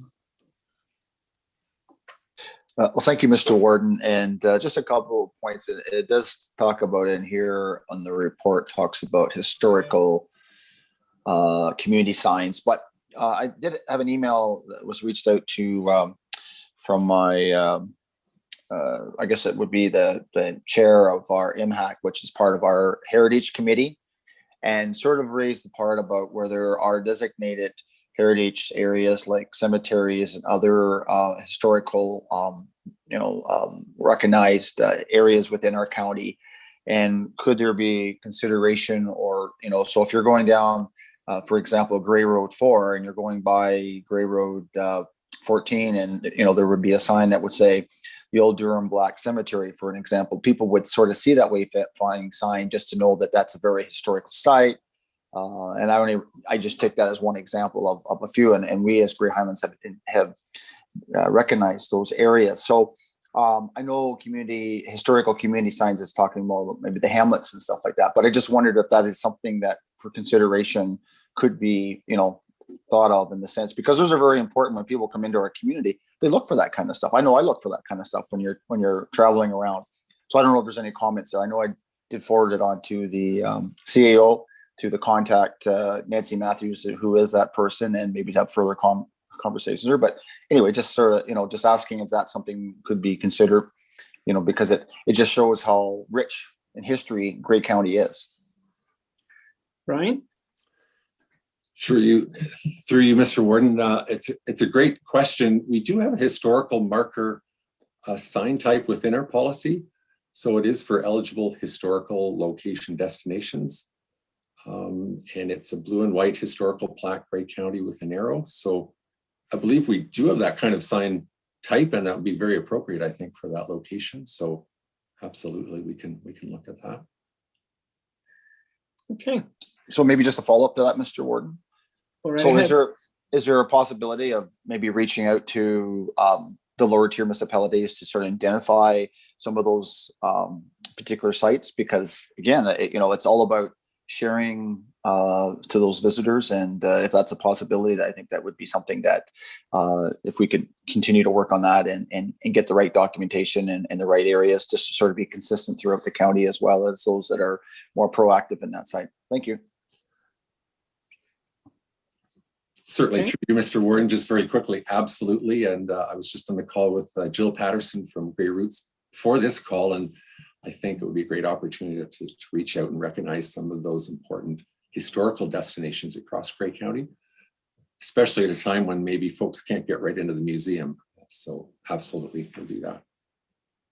Thank you. Councillor Gamble, you're next.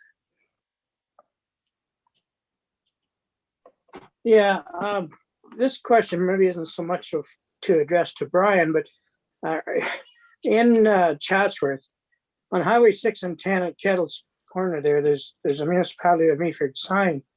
And as you probably all realize, Meaford's a long ways away from there.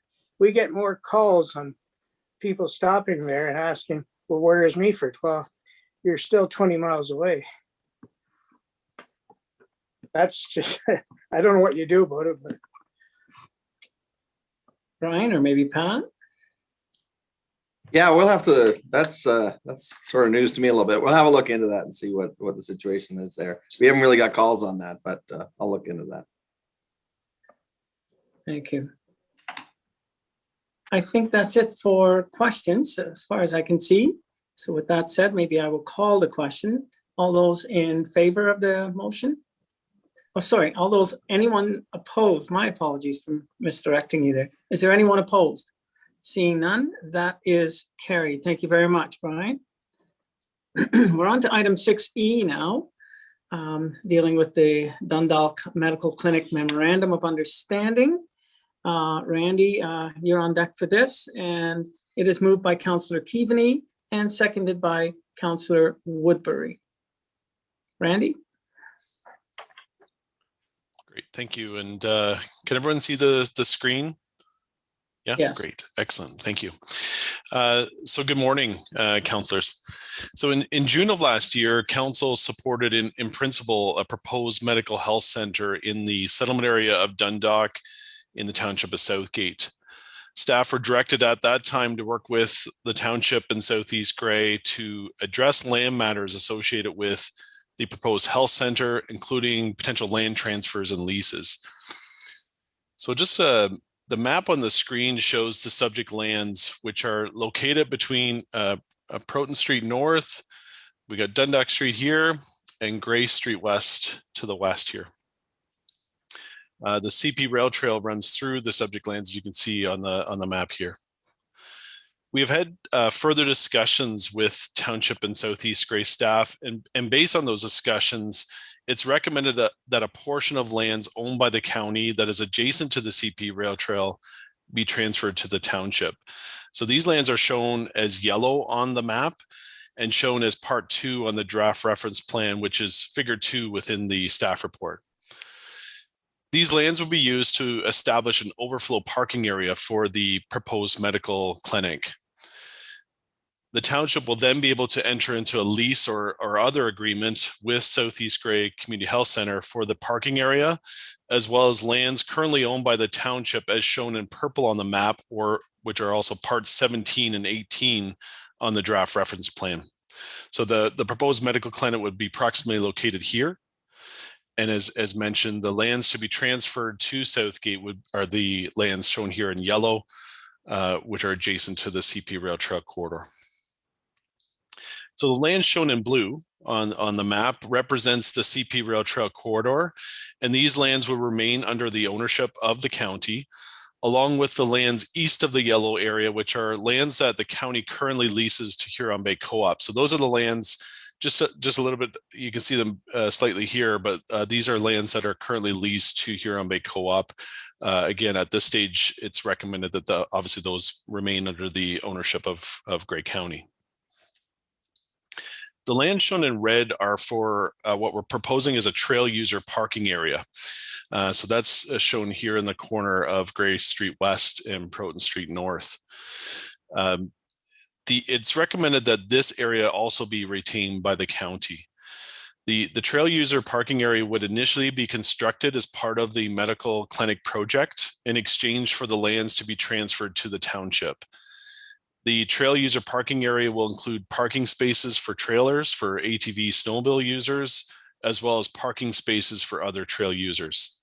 Signage would be installed to distinguish the trail user parking area from the medical health center parking area.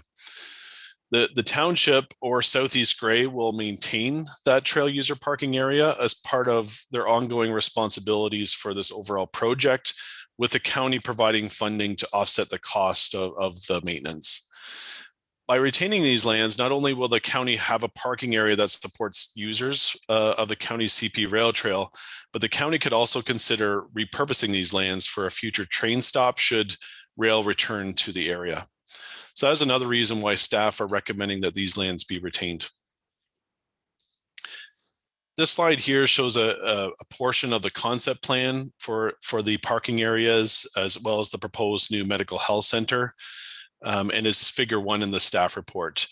This is still in draft form, but gives you a sense of what the proposed overall development could look like. So just to highlight some here, so this is the proposed trail user parking area. And as I mentioned, there's spaces here for proposed as for trailers for ATV and snowmobile users. This is the proposed medical clinic parking area, as well as this parking area over here is specifically for the horse and buggy community. Because as councilors would know, there's a large Mennonite population within Southgate. So they're actually proposing a barn with horse ties, and be specifically separated from the vehicle parking area for the horse and buggy community. This is the proposed location for the new medical health center. And as you can see, there's accessible parking and other parking that's also on the site. Based on the needs for the overall parking though, this is why these lands are required for the medical health center for overflow parking. There will be crossings across the CP rail trail, which I'll explain in a little bit in terms of how we're going to try to address pedestrian safety. So there will be easements required to go across the CP rail trail for this pedestrian crossing. So just to, this is a portion of the draft reference plan, which is also figure 2 in the staff report. And as I mentioned, easements for a pedestrian crossing will be required across portions of the rail trail. And these are shown as parts 6 and 7 on the draft reference plan. The township or Southeast Grey, again, will be responsible for the construction of the pedestrian crossing, as well as ongoing maintenance of that crossing. In addition to the pedestrian crossing, improvements will be made to the CP rail trail in and around that pedestrian crossing to ensure the safety of pedestrians and trail users. These improvements will also be the responsibility of the township, and that's expected to be handled by Southeast Grey as part of the overall health center project. These improvements will include things such as lighting, benches, landscaping, signage, as well as other trail design features to enhance pedestrian safety. So just to go back to the concept plan here, you can see that there also is proposed modifications to the trail just to provide traffic calming for the trail, especially for the motorized vehicles that use the CP rail trail. And as I mentioned, there's benches and lighting that's being proposed, as well as signage that will be put up to warn users on the trail that there is this pedestrian crossing, and to be aware of that. Staff have worked with township staff and Southeast Grey staff to prepare draft terms of the memorandum of understanding, which basically sets out the various requirements to move forward with the land transfer, as well as the easements for the pedestrian crossing, as well as the construction and ongoing maintenance of the trail user parking area and the pedestrian crossing. It's recommended that the terms of the MOU be endorsed and that staff be directed to finalize and implement the MOU and to bring forward bylaws for council's consideration. If supported by council, we will work with agreement and legal staff, as well as township staff and Southeast Grey to finalize the various agreements and bring these forward for council's consideration. And I'd be happy to take any questions. Thank you, Randy. Perhaps I could ask right off the bat, can you explain again parts on the reference plan? Parts 6, 7, and 17. Yeah. So part 17 is an existing easement that exists. I believe it's for Bell or Hydro. I can't remember, one of the utilities. So it's showing an existing easement. These lands are also owned by the township of Southgate, but it's an easement for an existing utility. So that's being shown as per the draft reference plan. These parts here, part 6 and part 7, are for the pedestrian crossing. I'll just note that they don't align with what's on the concept plan at this stage. And as I mentioned, the concept plan is draft. It will be revised to reflect that there will be a straight pedestrian crossing across the trail. Initially, we were thinking that it would be kind of a curved pedestrian crossing.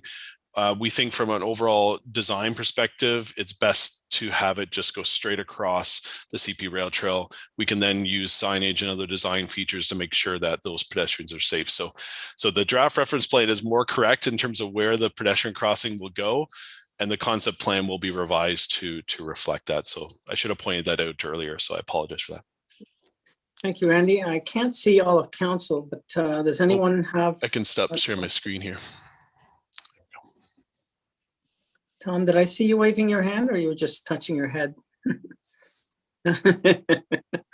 All right. I don't see anyone with questions. If that's the case, then I will call the question. Anyone opposed to this motion? I see no hands, so that is carried. We're going to move on to item, thank you, Randy. You're on again, Randy, 6F. Bear with me, get to the right screen here. The Ridge Estate Subdivision Condominium. This is moved by Councillor O'Leary and seconded by Councillor Hutchison. Randy, once again, you have the floor. Thank you, Mr. Warden. So the purpose of this report is to consider a proposed plan of subdivision and condominium in the town of Blue Mountains known as Ridge Estates. This proposed development proposes to create a total of 31 single detached residential lots. There is also an associated condominium application which proposes to create a condominium road that would provide access to the proposed lots and would connect to George McCrae Road. There is also a private open space recreational area that would be created as a common element condo facility for the owners of the lots within the subdivision. So the map on the screen, which is also included in the report, shows the subject lands. They're approximately 2.4 hectares in size. They're currently vacant with some trees located on portions of the property.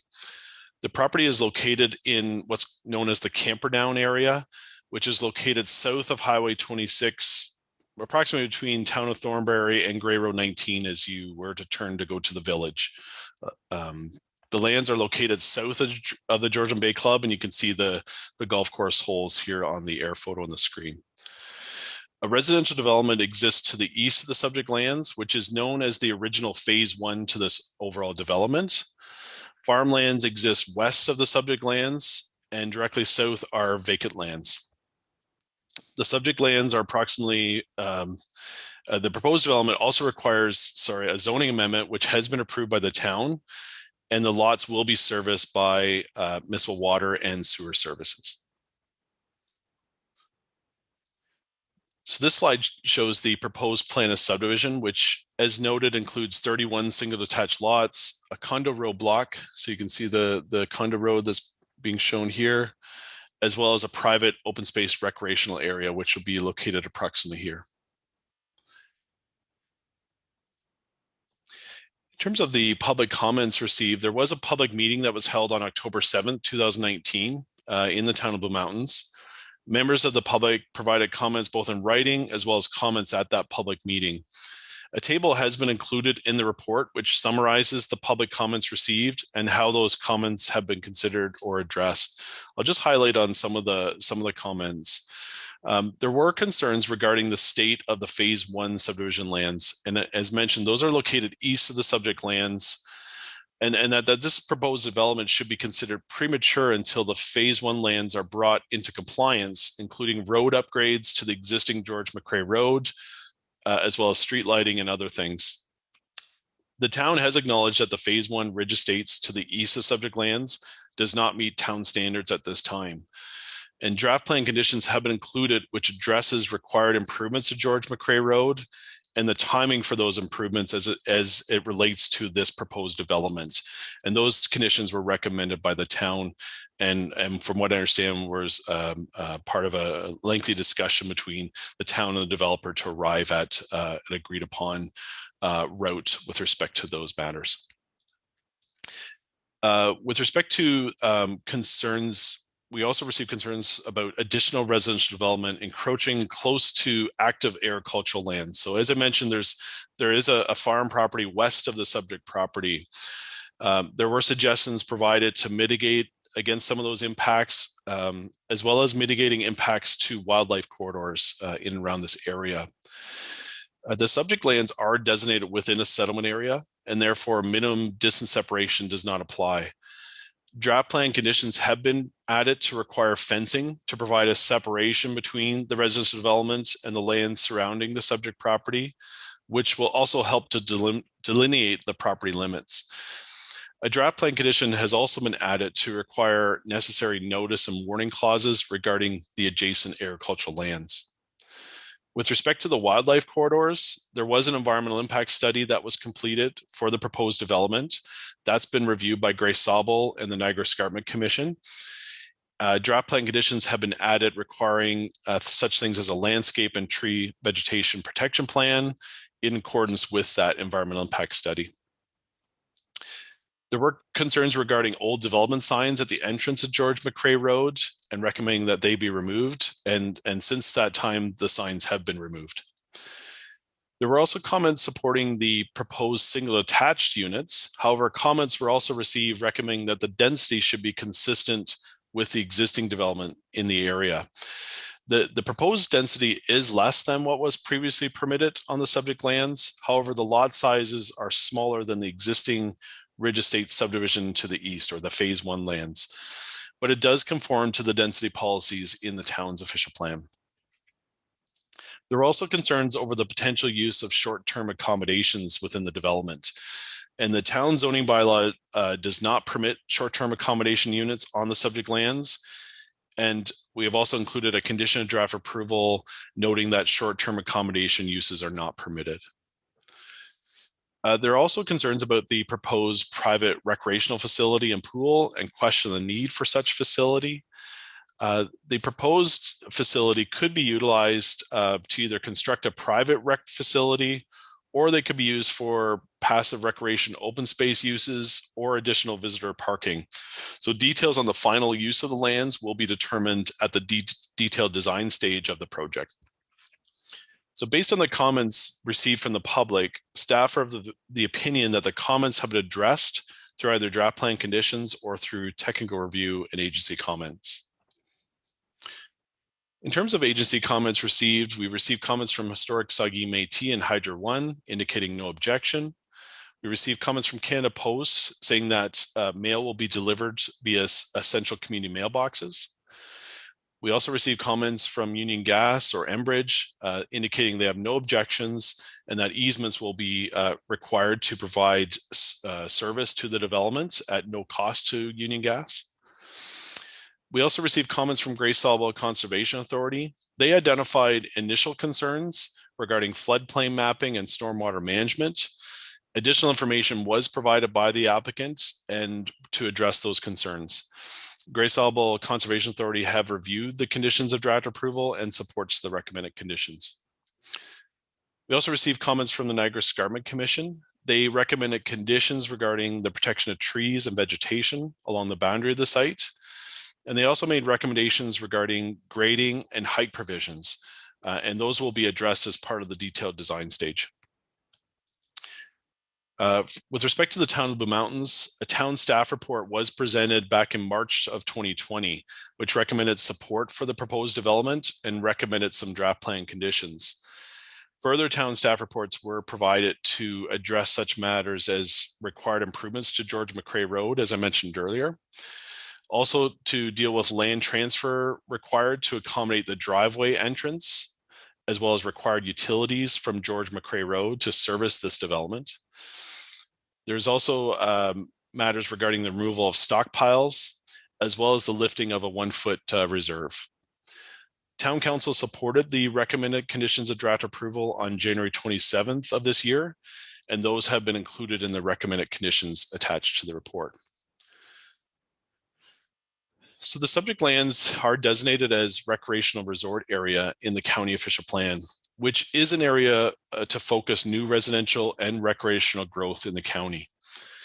The lands are also designated as residential recreation area with a small portion designated as hazard lands in the town of Blue Mountains official plan.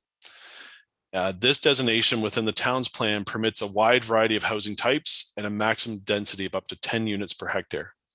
So based on staff's review, the proposed development conforms to the county and town's official plans, is consistent with the provincial policy statement, and has regard for matters for provincial interest and the criteria of Section 5124 of the Planning Act. As such, staff recommend that the proposed plan of subdivision and condominium be draft approved, subject to the recommended conditions of draft approval that are attached to the report.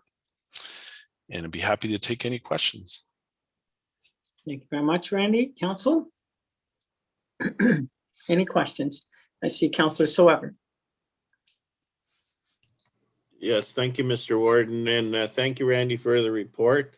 As Randy explained, this is a rather complicated process that we've gone through with the developer. The developer of the properties to the east did experience some financial difficulty and then did sell this land. And it was a bit of a learning experience for us on council as well as our development staff, in that the obligations of that developer didn't go with the land. So we are working to remedy that in future agreements with developers. So it's something that maybe other municipalities might be alerted to and learn from, because certainly when you have a development that, was built years ago and the developer has since disappeared and gone bankrupt, and then before that sold a piece of land, then the responsibilities, especially for George McCrae Drive, which is used to access this. And we were fortunate to be able to talk to the developer, and the fact that we owned the 1 foot strip did help in those discussions. They have now, we working with them, they have agreed to fund part of the shortage on the securities to fix that road, which would have been normally the responsibility of the other developer. But so it is complicated. The one question I have for Randy is in the subdivision agreement, it talks about notices to prospective purchasers, and I think it's warnings on title. So since those are part of the subdivision agreement, who is going to ensure that those actually do make it through? And so that when there is sales documents put together and titles are registered, that these warnings are there to prospective purchasers, because there is a great concern, and we have that everywhere in the town of Blue Mountains, that when these developments are adjacent to agricultural lands, people buy houses and then buy lots and houses, and then later on they come to the town and say, well, there's these guns making sound chasing away birds, and people are spraying crops, and so there's always this conflict with the agricultural uses. And so that's why at the town level, that was a big discussion during the public process. And so I'm glad to see that these are required now, so that, when these complaints come forward, we can say to those property owners, well, you knew where you were moving. And so sorry, but there's always been a farm there, and the farm is there, and you were told the farm was there. And so, we can't do anything about it. You should have read the documents, and you should have been alerted to that. So who is going to make sure, since the subdivision is at the county level, does the county verify that these conditions are met? Randy? Through you, Mr. Warden. Yeah, so the conditions of draft approval, for sure, the county will ensure that all those conditions of draft approval would be met prior to issuing final approval. With respect to that particular matter, that will have to be incorporated into the subdivision agreement. The details with respect to requiring notice, but will also be included in the subdivision agreement. And the subdivision agreement, of course, is registered on title to the subject land. So any future buyer will be identified, or can obviously get access to that subdivision agreement prior to them purchasing their lot, and be notified of that way. But there may be other measures too that can be incorporated as part of the subdivision agreement to ensure that prospective buyers are notified of those nearby active uses. So those are some of the details that we'll be working with town staff on, making sure that those conditions have been addressed as part of the agreement prior to the county issuing final approval. Thank you. I do not see any other hands, Madam Clerk. I think that's it. If that's the case, then I think we're ready to call the question. To receive the report, to acknowledge receipt and consideration of certain written and oral submissions, and finally to approve the plan of subdivision and condominium. Anyone opposed? Seeing none, that is carried. Thank you very much, Randy. Stephanie Lacey Avon, you are on deck. We are dealing with County Forest tract renaming. Tract renaming. And it is moved by Councillor Burley and seconded by Councillor Milne. Stephanie? Oh, no, sorry, that's moved by Councillor Carlton and seconded by Councillor Clumpus. My apologies for that. Thank you, Mr. Warden and County Council. So we're good with the presentation? Yes. So before us, we have the County Forest Tract renaming report. So why are staff proposing to rename some of the county forest properties? In 2009. Did you want us to see your notes? We're seeing. No, you can see my notes. Yeah. Okay. I don't know what you need to do to maximize your screen, perhaps. Stephanie, do you have two screens going? I do. Yeah, that's what happens. Before. Okay, well, let's see. Another way to do it is, it may take a little bit of time, is export out as a PDF, the presentation, and then you can share the screen as a PDF. It's just a Zoom function. It makes it bizarre. It's not a problem. We can take a 5-minute break. Or we could just follow along with her notes. Yeah, or we can do that. Which is your preference? We can take a short break. And yeah, that would be super. Sorry, everyone. Why don't we do that? It is now, let me look at my 11:53. So why don't we come back at noon exactly? Okay, very short break. Thank you. Okay, everyone just mute and stop your video, please.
Okay, we are back. I believe we have a quorum.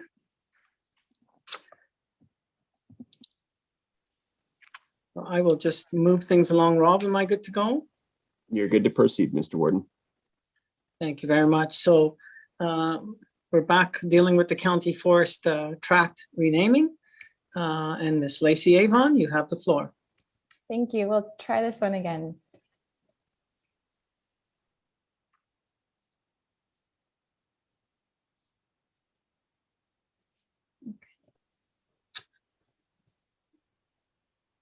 Yay. It works. We're good? We're good. Okay, perfect. Thank you guys. And thank you, Council and Mr. Warden. So before us, we have the County Forest Tract renaming report.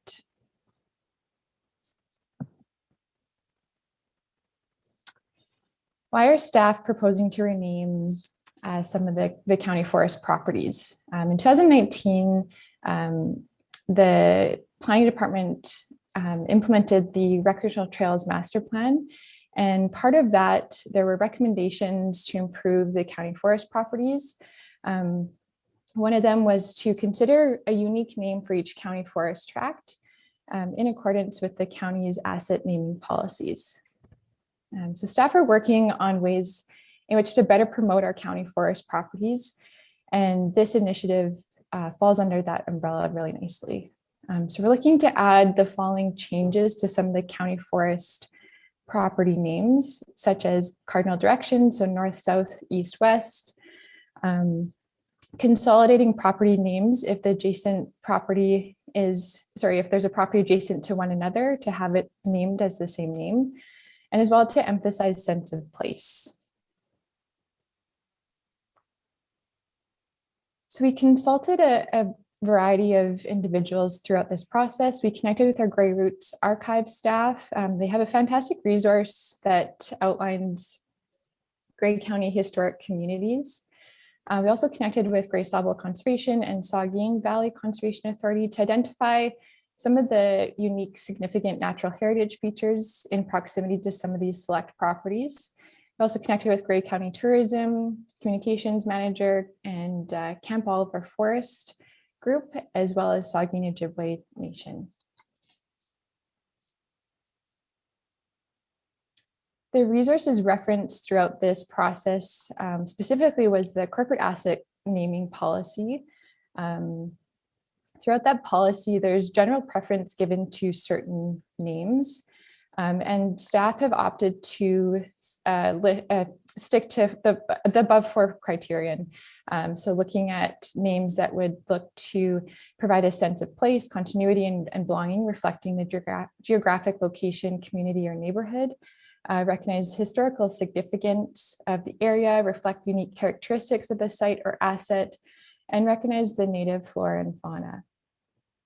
The policy also speaks to some of the criteria that around prohibited names, such as names that would cause confusion due to duplication or similarity with existing names, those that would be affiliated with religious or a political organization, those that have an inappropriate acronym or are discriminatory or derogatory.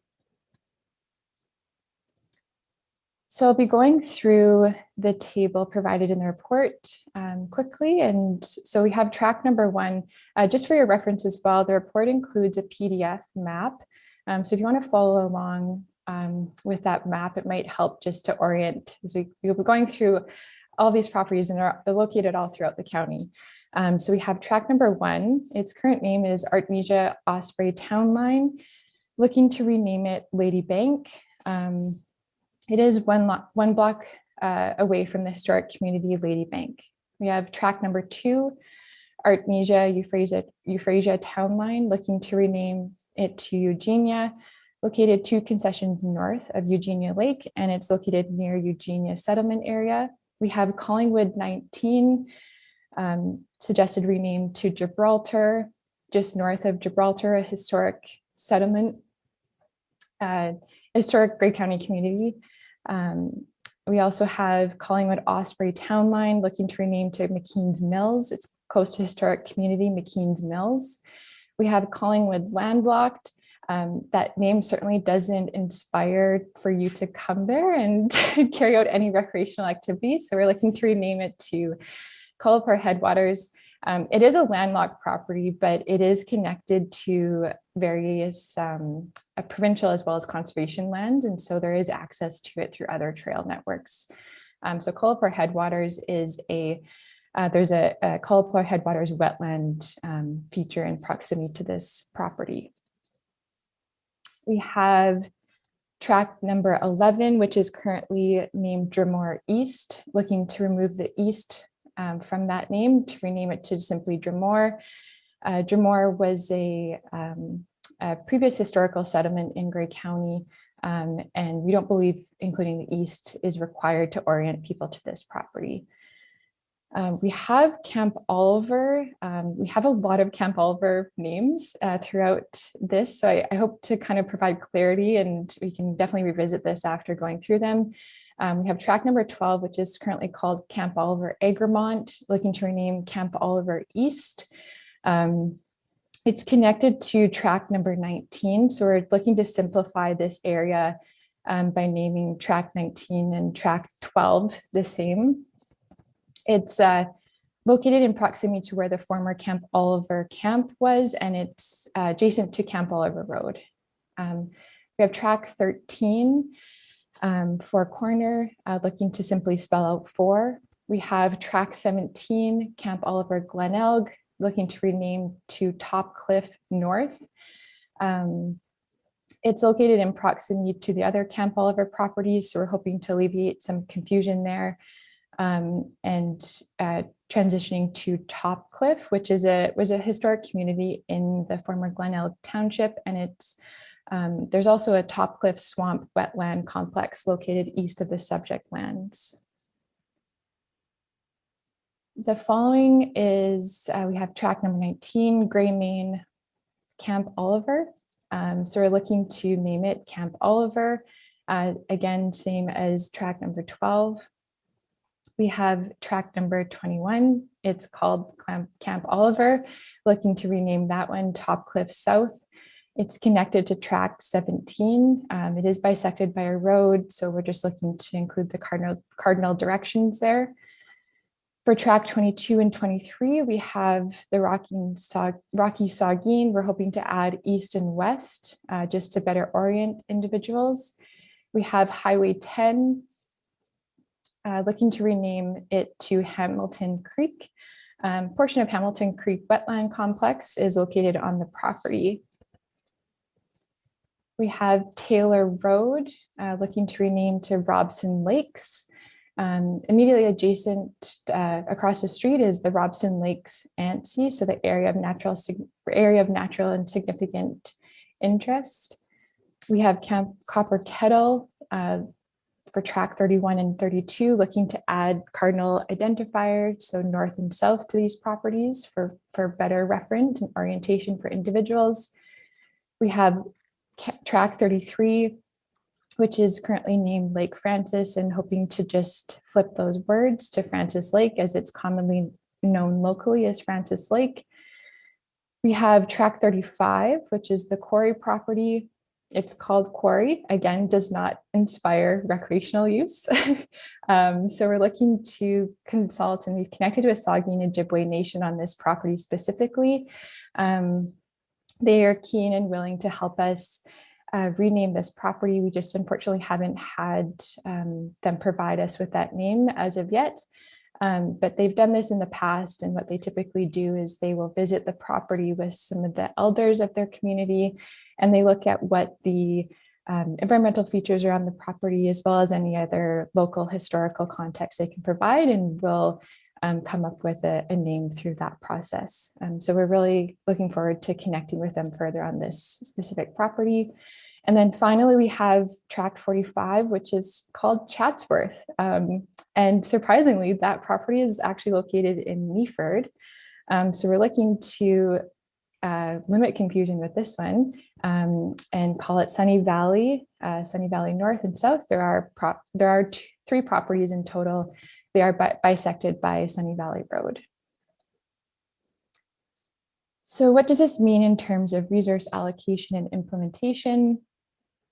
Again, through the RTMP, there are many, many recommendations that we're currently in the process of implementing. And part of this is recognizing that the county forest signage is 17 plus years old. So those are the main property identifier signs that are currently on the county forests. We are really trying to revamp some of the county's assets to promote them and to modernize them so that when we start directing more people to these areas, they are viewed as maintained properties. And so prior to adding and investing in a lot of signage, we are looking to rename these properties just as that makes sense from a sequence perspective. And as well, we would have to make updates to the county's website and other mapping available to the public, but that is something that would require minimal staff time and resources. So based on staff's review, county staff are recommending the county forest tract renaming report be received and the properties be renamed as per the report and be formally endorsed by county council, formally endorsed by county council. And forest tract number 35 be renamed to the preferred name to be provided by Saugeen Ojibwe Nation. So happy to take any questions at this time, and we can certainly revisit some of those property names specifically. And yeah, thank you. Thank you very much, Stephanie. I'm just a little disappointed that I didn't see Bucks Forest in there. Council, are there any questions? I can't see the full group, so I'll need your help, Heather. I do see Councillor McQueen. Deputy Warden, go right ahead. Thank you, Mr. Warden, and thank you for the report. And it's exciting how many properties are out there, I must say. The one thing that was raised from a resident to me was just in the sense of from amalgamation back in 2000, there was a lot of the older, smaller municipalities.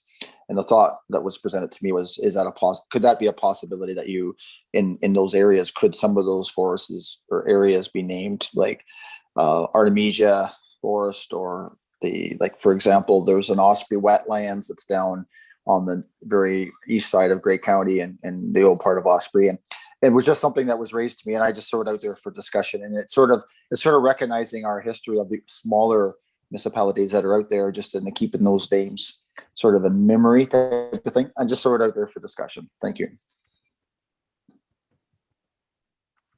Stephanie, any comment?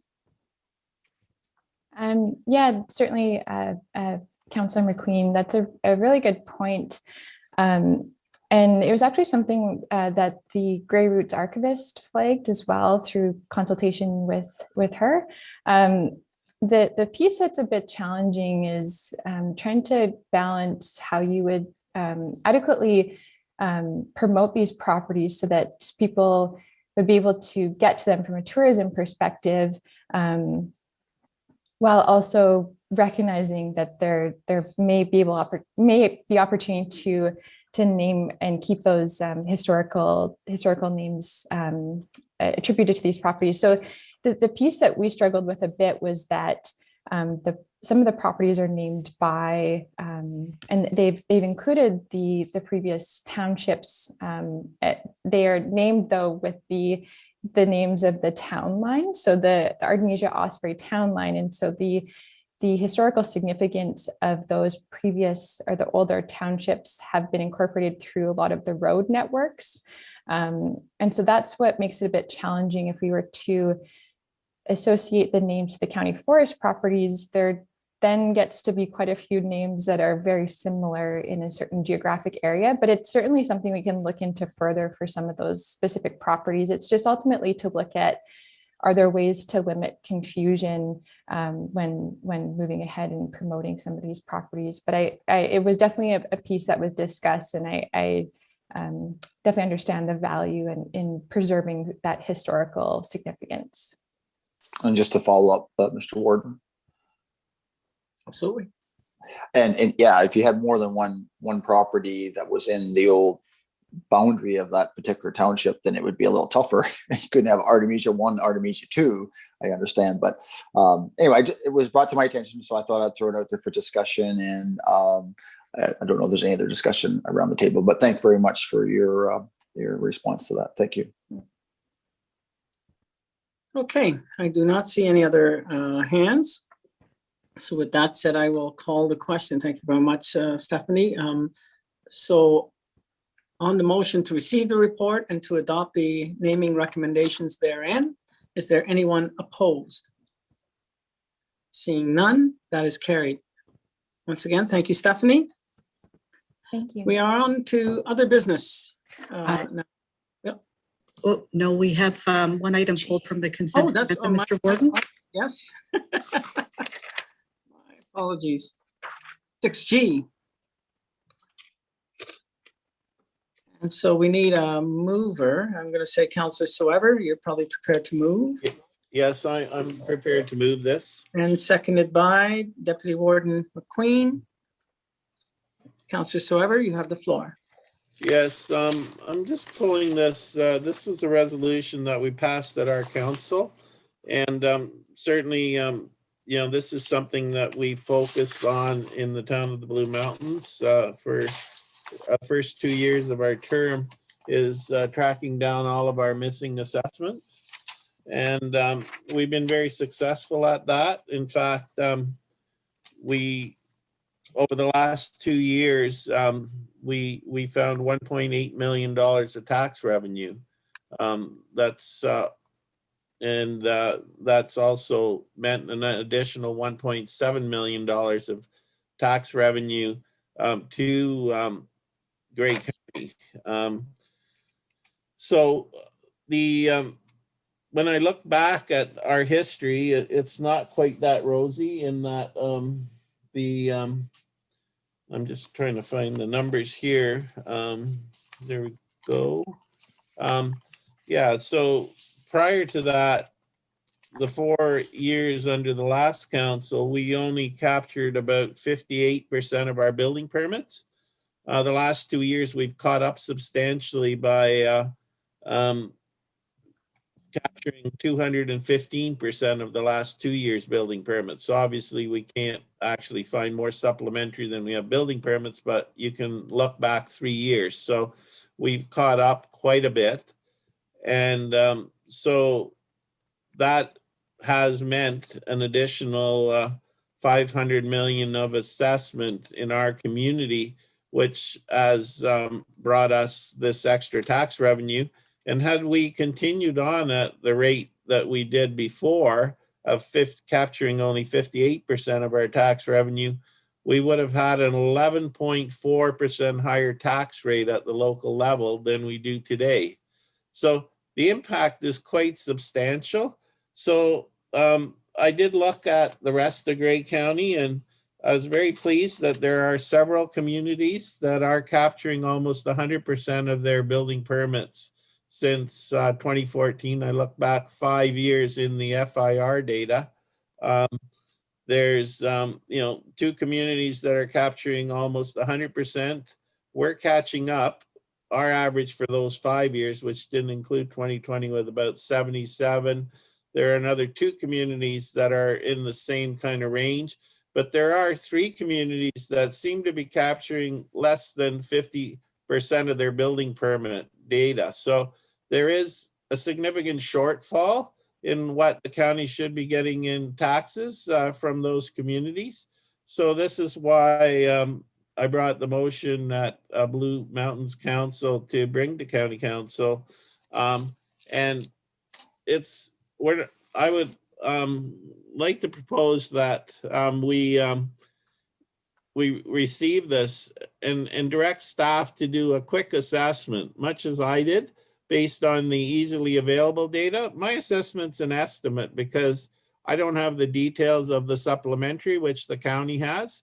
The building permit data, of course, is available in the FIRs and from the building departments. And I'm sure everybody'd want to, cooperate. And just to see if these numbers that I've derived are accurate and what we can do to help these communities capture all of their assessment, because it allows you to have a lower tax rate at the local level and at the county level. And certainly, I think, it's incumbent upon all of us to make sure that, not only do we watch the spending, but we make sure that we get all the revenue into the county that we're supposed to have.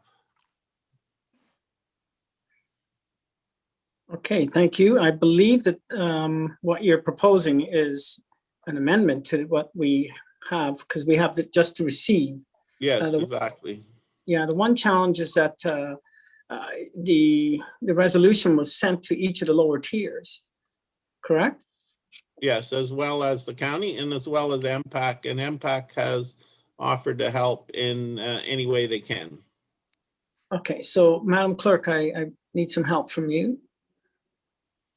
Sure. I think certainly if Councillor Soever wants to present an amendment that directs staff to complete this, then that is appropriate for this resolution, because you are correct, it is to be received for information, because it was sent to the local municipalities for their support, and it was received by the county here just for information. We did that so that we could hear from the local municipalities on what their stance was on that. If council wants to vote on it here, that's certainly up to them. Okay, so I see a few hands up, but I'm going to suggest, and correct me if I'm wrong, Madam Clerk, that Councillor Soever move his amendment, which would include now direction. If people don't want the staff to do what is being proposed, then they would vote against it, and then we would go back to simply receiving it. That's correct. If the amendment is proposed and it's seeking staff direction, we would just be voting on that amendment for staff direction. Okay. So Councillor Soever, are you? Yes, I would like to move that staff prepare a very preliminary assessment of the potential shortfalls in assessment for council consideration, for council's information, sorry. Assessment of shortfalls. Yeah. I would need a seconder for that.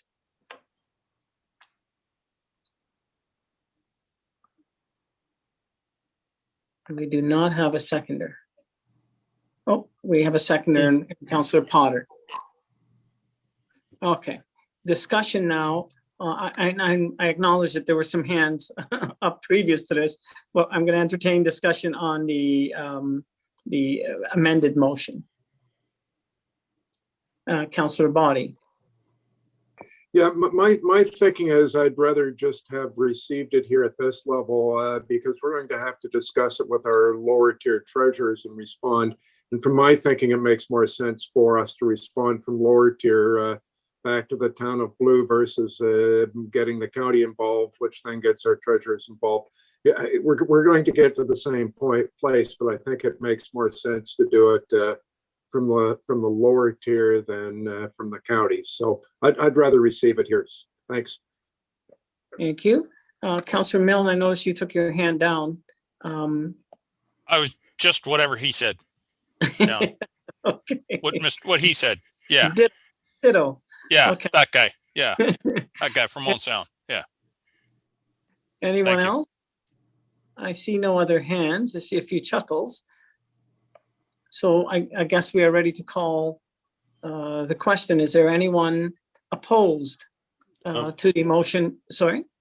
Mr. Warden, I'd like a recorded vote, please. Okay. Madam Clerk, I'm in your hands. Hey. Yes, we are voting on the amendment, and the amendment is that staff be directed to undertake a high level. What's Tara got? Tara's just going to bring up the amendment so that everyone is aware of what they're voting on.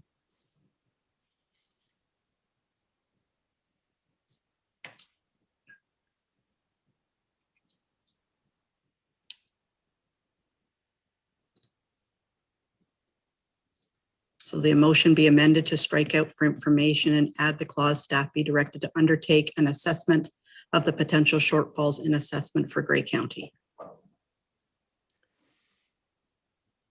Okay. Okay. Understood. Councillor Little needs some clarification. After voting on this, would it then be possible once, assuming this is defeated, that having each lower tier gathering information at their own from their own treasurer, that we could come back to this question and look at it county-wide once we look at it individually through our lower tiers? Does that make sense? Madam Clerk? Through you, Mr. Warden. If we vote on today to direct staff and that is lost, that resolution is then endorsed at County Council on March 11th. And if you want to relook at that question again, that's under reconsideration. And within a year of the original vote, then you would need someone that voted on the prevailing side of the question to bring it back for reconsideration. And does that require just a simple majority? It does now, yes. Consideration, okay. All right, Councillor Carlton. Thank you, Mr. Warden. I would just like to comment that we had this on our council meeting last night and have already directed staff to proceed. So this is kind of adding another layer to what the original request was, in my opinion. Thank you. Councillor Mackey. Thanks, Mr. Warden. I'm certainly willing to bring this up at our lower tier. I'm just wondering, and through you to Kevin, what his take is on it and whether there's merit in supporting this at a county level. Thank you. Kevin? Yes. I really, I don't have evidence to know how well the local municipalities are doing on this. But I think they're very busy people doing a very good job as best they can.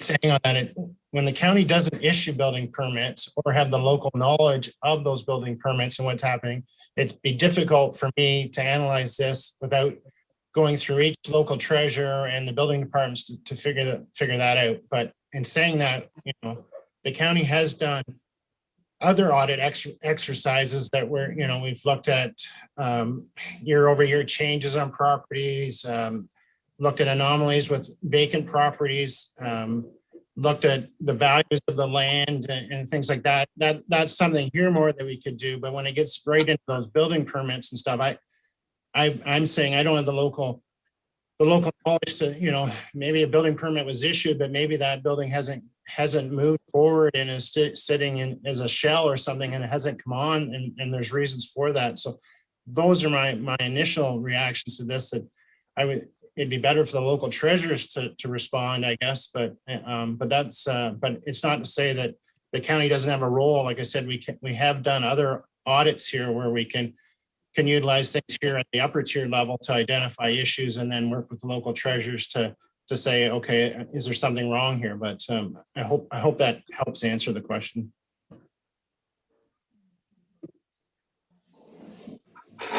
You're on mute, Mr. Warden. That's right. My apologies. Deputy Warden McQueen. That's twice now, Mr. Warden. I'm not counting. Just for thought, Mr. Warden and County Council, I wonder if it would be prudent to put a motion to defer this because of what's being said here about the opportunities for the lower tier. I think there's merit to what is being brought forward here, but maybe we need to have that time. It's been mentioned of the lower tiers having opportunity to be familiarized with this resolution. And I just wondered, I guess procedurally through you to the clerk, if I put a motion to defer this for 1 month, does that take precedence over this and it sort of freezes it and brings it back in a month's time? Is that something that is a possibility? Madam Clerk? Okay, if you put a motion on the floor to defer this, you can do that. That will take precedence over the amendment, is my understanding. And you'd have to specify a time that it be deferred until. So if it's the next meeting or if it's the last meeting in March, I'm not sure whether that would give the local municipalities enough time to review the resolution and provide their comments back to the county, but certainly that's something that council can look into. Okay, and just for clarity through you, Mr. Warden, we can't have discussion on deferral, right? Or do we? Yes, you may. So, yeah, Okay. so if you're motioning a deferral, that would take precedent over the motion right now to amend. Correct. Right. Okay, so you can have discussion on deferrals. Okay, so I suggest bringing a motion of deferral forward, maybe to I'm going to say maybe a 6-week period. I don't know if that would give more time for the lower tiers to have that information. I think it's very important to have this discussion at the county, but I think it's important. Maybe I better stop talking because I need to get a seconder.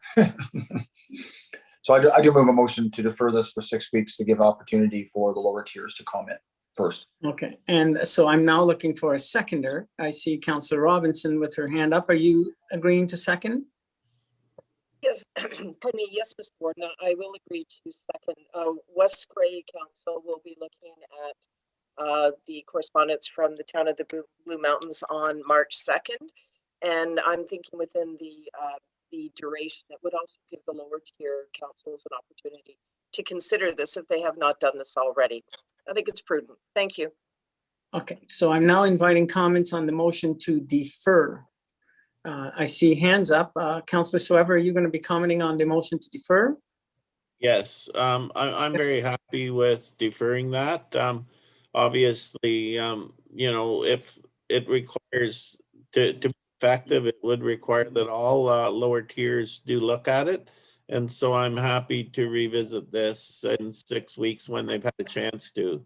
This isn't a huge exercise, all of the, at least at first glance, because we're not looking at individual properties. We're just looking at a comparison between two numbers, the total value of building permits and the amount of supplementary assessment captured. Obviously, there are a lot of details, but just those two numbers will give a very good idea of the magnitude of the problem. And so I'm happy to defer and revisit this in 6 months, or 6 weeks. Thank you, sir. And just to be clear, we would be deferring receipt, correct? Because this thing has been brought to council for receipt, and we're now saying we're going to defer discussion on it, meaning the entire thing is being deferred, not just the amendment. I'm fine with that. That's correct. And Councillor Body, I think I saw your hand. Hey, what up, went down? I've maybe got a question going back to Kevin. I understand that the treasurers have all spoken about this very recently at a treasurers meeting, and they're already on top of it. I wonder if Kevin can comment on that. Yeah, we met last Friday at a local treasurers meeting and discussing tax policy, and they raised this issue, and there was I guess mixed messages that some didn't speak to it at all. Some stated they felt they were doing a good job on it, and others said, if the county wanted to do like an assessment roll audit like they've done in the past at a high level, they wouldn't be against that. If there's something to be found, that they'd be willing to support the county in doing something like that. But I really didn't get any real true direction when it came to the building permits versus supplementary from the local treasurers, to be honest. Okay, thanks, Kevin. Mr. Warden, Councillor Millen.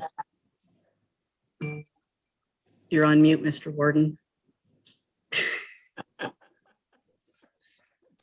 Thank you. Thank you, if I might, Mr. Warden. It strikes me that if we defeat the motion to defer, we defeat the amendment and just receive it. The treasurers have already talked about it. they're on it in their minds. It's in all of our interests to make sure that the assessments are current. I'm not sure we need to, draw more resources into this question than need be. I'm not going to support to defer or to amend it. I think if we just received it as originally proposed, that would deal with the issue sufficiently in my mind. Thank you. Thank you, sir. Okay, I do not see anyone else, so perhaps it's time. Councillor Sweber, are you going to be calling a recorded vote?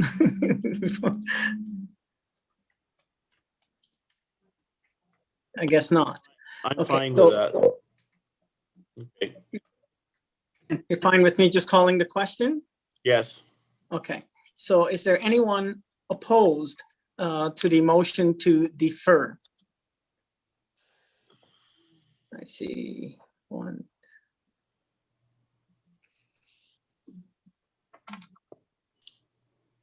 Eight, nine.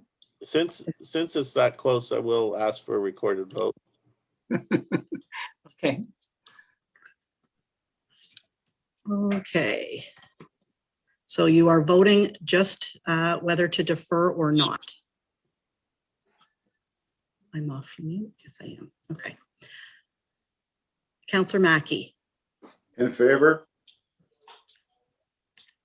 Councillor Gamble.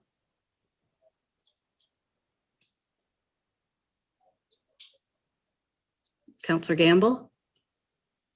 Sorry, defer. I'm sorry. In favor. Thank you. Councillor Burley. Opposed. Councillor, whoops. Councillor Carlton. Opposed.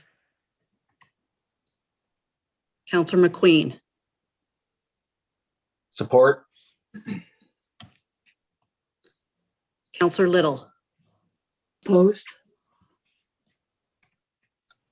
Councillor Patterson. Opposed. Warden Hicks. Nay. Councillor Clumpus. Opposed. Councillor Keaveney. Opposed. Councillor Body. Opposed. Councillor O'Leary. Opposed. Councillor Woodbury. Opposed. Councillor Millen. Nay. Councillor Soever. In favor?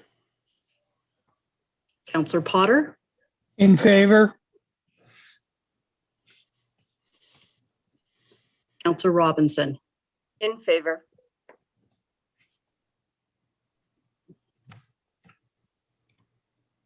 Councillor Hutchinson. Opposed. Motion is lost 60-30.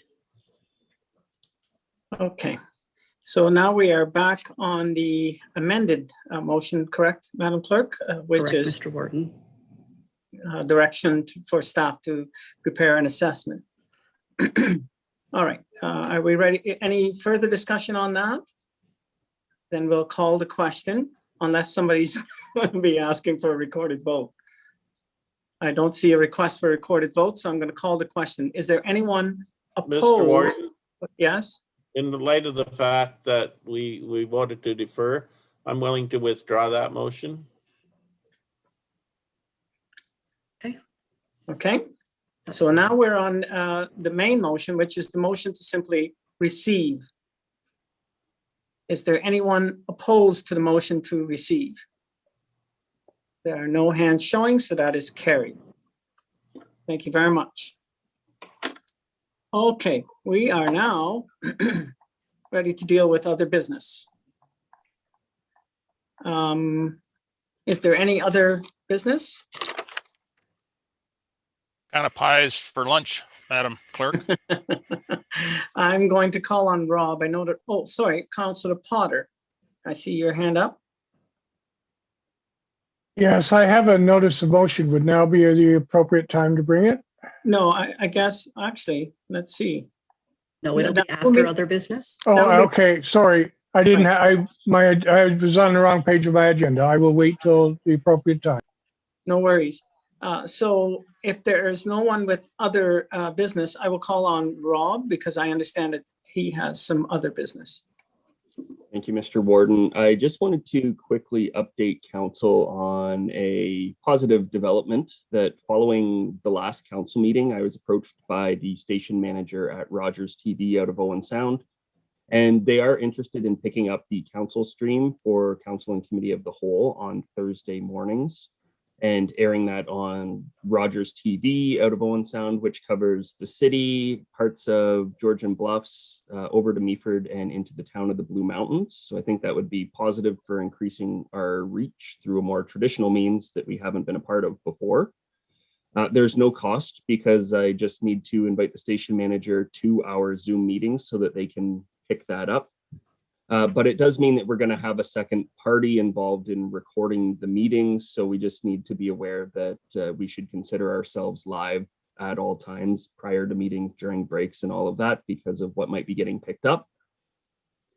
I did talk with him about the process for closed meetings and what that would look like, how we would just remove Rogers from the meeting in the event of a closed. If it was closed towards the end of a council meeting, they would probably just discontinue their coverage at that time. And they can only confirm coverage until about noon. So on a day like this, where the meeting does go long, they would simply just leave the meeting. So we're prepared to start at our next meeting on March 11th. And if you have any questions, I can try to answer them now, or you can send me an email and I can get back to you that way as well. Very good. Is there any, Councillor Robinson has a question? Well, thank you. First of all, Rob, this through you, Mr. Warden, this is fantastic, good news, and it certainly extends communication reach in a different vehicle. My question is, if there was another TV service provider interested in doing the same thing, would this also be possible, either now or in the future? Thank you. Absolutely, yeah. The process would be the same, that I think I could, provided on their end, they have a means to stream live the same way that Rogers does. I'm not sure what another provider's capabilities would be, but I don't see any reason why it couldn't happen. And I did forget to mention as well that looking to the future, this is something that would be able to continue when we do get back into council chambers, since we have already equipped ourselves with that recording equipment in there as well. Thank you very much. I don't see anyone else with a hand up, so that's it there. And we will turn things over now to Madam CAO, who has some other business. Thanks very much, Mr. Warden. And Council, it's my pleasure to introduce to you formally our new Director of Human Resources, Jennifer Moreau. I wanted everybody to get a chance to see Jennifer and allow her to say a few words. We're so delighted to have her. She started on the 16th of February. She's got 15 years of experience in both municipal and the healthcare sectors. She's hit the ground running here, and we're just delighted to have her on the team. But Jen, if you wanted to say a few words to Council. Hello, everyone, and through you, Mr. Warden, I just wanted to say hello, and I look very much forward to working with you and modernizing our HR processes and policies. I look forward to meeting all of you in person as soon as we're able, and of course to Councillor Soever and Councillor Potter to continue our working relationship. So thank you, everyone, and it's been a pleasure to join the team at Grey County, and I look forward to what we can achieve. Awesome. Thanks so much, Jennifer. One last thing. Today is Tara Warder's last day for a little while. She's going on a leave, and I just wanted to say thank you to Tara for all of your great work. We're going to miss you, and hope everything goes so well, and we look forward to having you back. And thanks. Yay.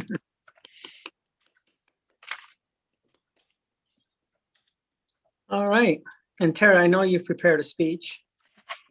It's got me off guard.